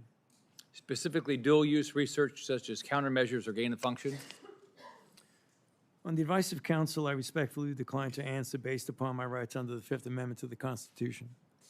Do you know if Bill Gates' entities partnered with U.S. government classified programs? On the advice of counsel, I respectfully decline to answer based upon my rights under the Fifth Amendment to the Constitution. Do you know if Bill Gates maintains an active national security clearance? On the advice of counsel, I respectfully decline to answer based upon my rights under the Fifth Amendment to the Constitution. Did you advocate a request for Bill Gates to receive a security clearance? On the advice of counsel, I respectfully decline to answer based upon my rights under the Fifth Amendment to the Constitution. Do you have any knowledge that NIAID or NIH through HHS sponsored or requested a security clearance for Bill Gates? On the advice of counsel, I respectfully decline to answer based upon my rights under the Fifth Amendment to the Constitution. Around 2010, my understanding is that the government shifted its approach to biodefense countermeasure research. Did NIAID, under your leadership, partner with the Obama White House or any other U.S. government classified entities on sensitive countermeasures research? On the advice of counsel, I respectfully decline to answer based upon my rights under the Fifth Amendment to the Constitution. Did your office take steps to drive biological research investments? On the advice of counsel, I respectfully decline to answer based upon my rights under the Fifth Amendment to the Constitution. What was private industry's take on the type of research in the 2010 timeframe and before? On the advice of counsel, I respectfully decline to answer based upon my rights under the Fifth Amendment to the Constitution. Was it considered too dangerous to conduct and industry was hesitant to take this on and invest in? On the advice of counsel, I respectfully decline to answer based upon my rights under the Fifth Amendment to the Constitution. Why did you take steps to mature the government's approach to biodefense? On the advice of counsel, I respectfully decline to answer based upon my rights under the Fifth Amendment to the Constitution. Were there any specific lines of effort or actions you felt were needed during this time to improve the research, development, and fielding model? On the advice of counsel, I respectfully decline to answer based upon my rights under the Fifth Amendment to the Constitution. How was dual use and gain of function incorporated or accounted for in maturing biodefense countermeasures? On the advice of counsel, I respectfully decline to answer based upon my rights under the Fifth Amendment to the Constitution. Did you ever discuss moving gain of function countermeasures research out of government space to private industry space? On the advice of counsel, I respectfully decline to answer based upon my rights under the Fifth Amendment to the Constitution. How were these private organizations regulated through government oversight while conducting risky research, including gain of function or gene editing technology? On the advice of counsel, I respectfully decline to answer based upon my rights under the Fifth Amendment to the Constitution. Did the Obama White House or any government entities take steps to inject funding into private industry? On the advice of counsel, I respectfully decline to answer based upon my rights under the Fifth Amendment to the Constitution. How do you ensure that our national security and public health is protected when private organizations work with foreign countries of concern and have the no government oversight, such as the EcoHealth Alliance research grant you funded in a CCP military lab? On the advice of counsel, I respectfully decline to answer based upon my rights under the Fifth Amendment to the Constitution. Did given the culture of the pay to play at NIAID, did you or anyone acting on your behalf make any payment or enter any arrangement in any way or fashion to secure influence the broad pardon you received from President Biden? On the advice of counsel, I respectfully decline to answer based upon my rights under the Fifth Amendment to the Constitution. Thank you, Mr. Chairman.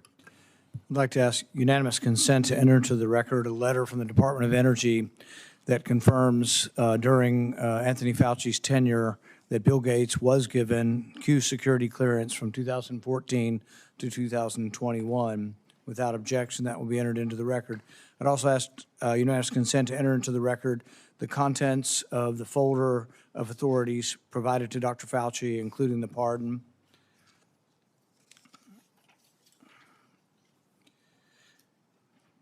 Let's be clear today, what we've seen. I really did want to hear from Dr. Fauci. I wanted to hear perhaps an apology, perhaps some semblance of being sorry for what happened or that judgment errors were made. We didn't hear any of that. But he was subpoenaed here to testify, refused to answer any questions, even after being directed by the chair and being advised of the law requiring him to do so. He has cited a privilege that is unsupported because of his blanket pardon and because he waived the privilege by testifying at the start. I'm going to give you one more opportunity to comply with the law, limited to the period of your pardon. At any point between January 1st, 2014 and January 19th, 2025, did you destroy any federal record or tell anyone else to?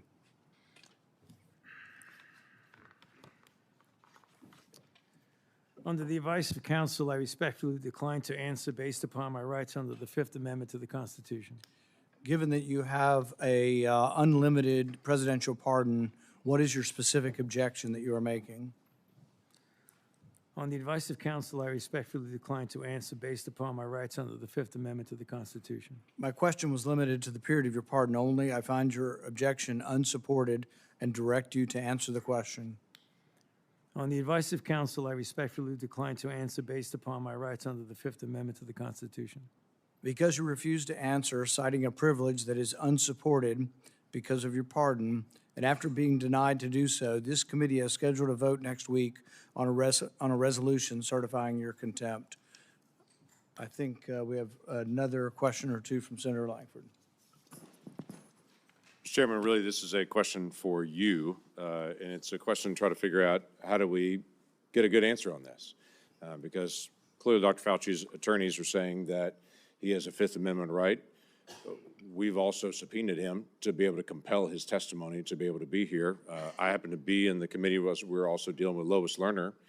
Lois Lerner came and testified, gave an opening statement, and then took the Fifth Amendment. The committee then held her in contempt for that, saying you can't do both. You can't both testify and say I'm not going to answer questions. So the parliamentary question that I think we've got to be able to deal with is this consistent with Lois Lerner? What she also did when she came before Congress, gave an opening statement, testimony, so made a statement, and then refused to answer questions. Are we dealing with the same issue here where someone is you can't make a statement and say I'm not going to make statements at the same time? I think it's a very good question. I think that's something all of us will examine over the next week. We're going to have a vote next week on contempt. I think there's another legal question that the courts may have to decide upon, and that is whether or not a presidential pardon that offers you complete immunity, that you can still claim that you need protection from immunity when you've been protected. Because Dr. Fauci isn't liable for anything as long as he tells the truth, even if he admits that he destroyed records on a routine basis. His assistant said she destroyed a ton of emails. I think it was a routine thing. I think he destroyed throughout his career there are probably thousands of emails. Even if he did that, as long as he answered truthfully, yes, I did. I didn't think that was important. I made a mistake. You can't be prosecuted for it. Many of the things are outside the statute of limitations as well. All he had to do today, if he wanted to testify, was be honest. As long as he was honest, even about committing a crime, he would have no jeopardy. But I think the pardon has given him more immunity than most people would ever get. Like if you offer a witness immunity in exchange for testimony, he has blanket immunity. The president gave him blanket immunity for virtually anything he could have possibly done, while at NIH. So I think we all have to individually answer this question. We welcome you to be part of helping us figure out the question, but there will be a vote, at least right now, there will be planned to be a vote next week on contempt. Okay, thank you, Mr. Chairman. Today will be the capstone to Anthony Fauci's 40 years of abuse of power at NIH. In the end, must imagine Fauci believes he got away with it. But still, late at night, even the guilty must become anxious, rerunning the scenarios through his mind, wondering, latching on to lingering doubts, and worrying. Did his actions lead to the largest man-made plague in human history? Are the millions dead the result of his experiments or experiments that he approved that increased the pathogenicity of deadly viruses? History will judge, but the facts, as we now know them, paint a sordid tale of dishonesty, misjudgment, and ultimately the hubris, the likes of which the world has rarely seen. If everyone will remain seated for a few minutes, we're going to let Dr. Fauci exit. Thank you.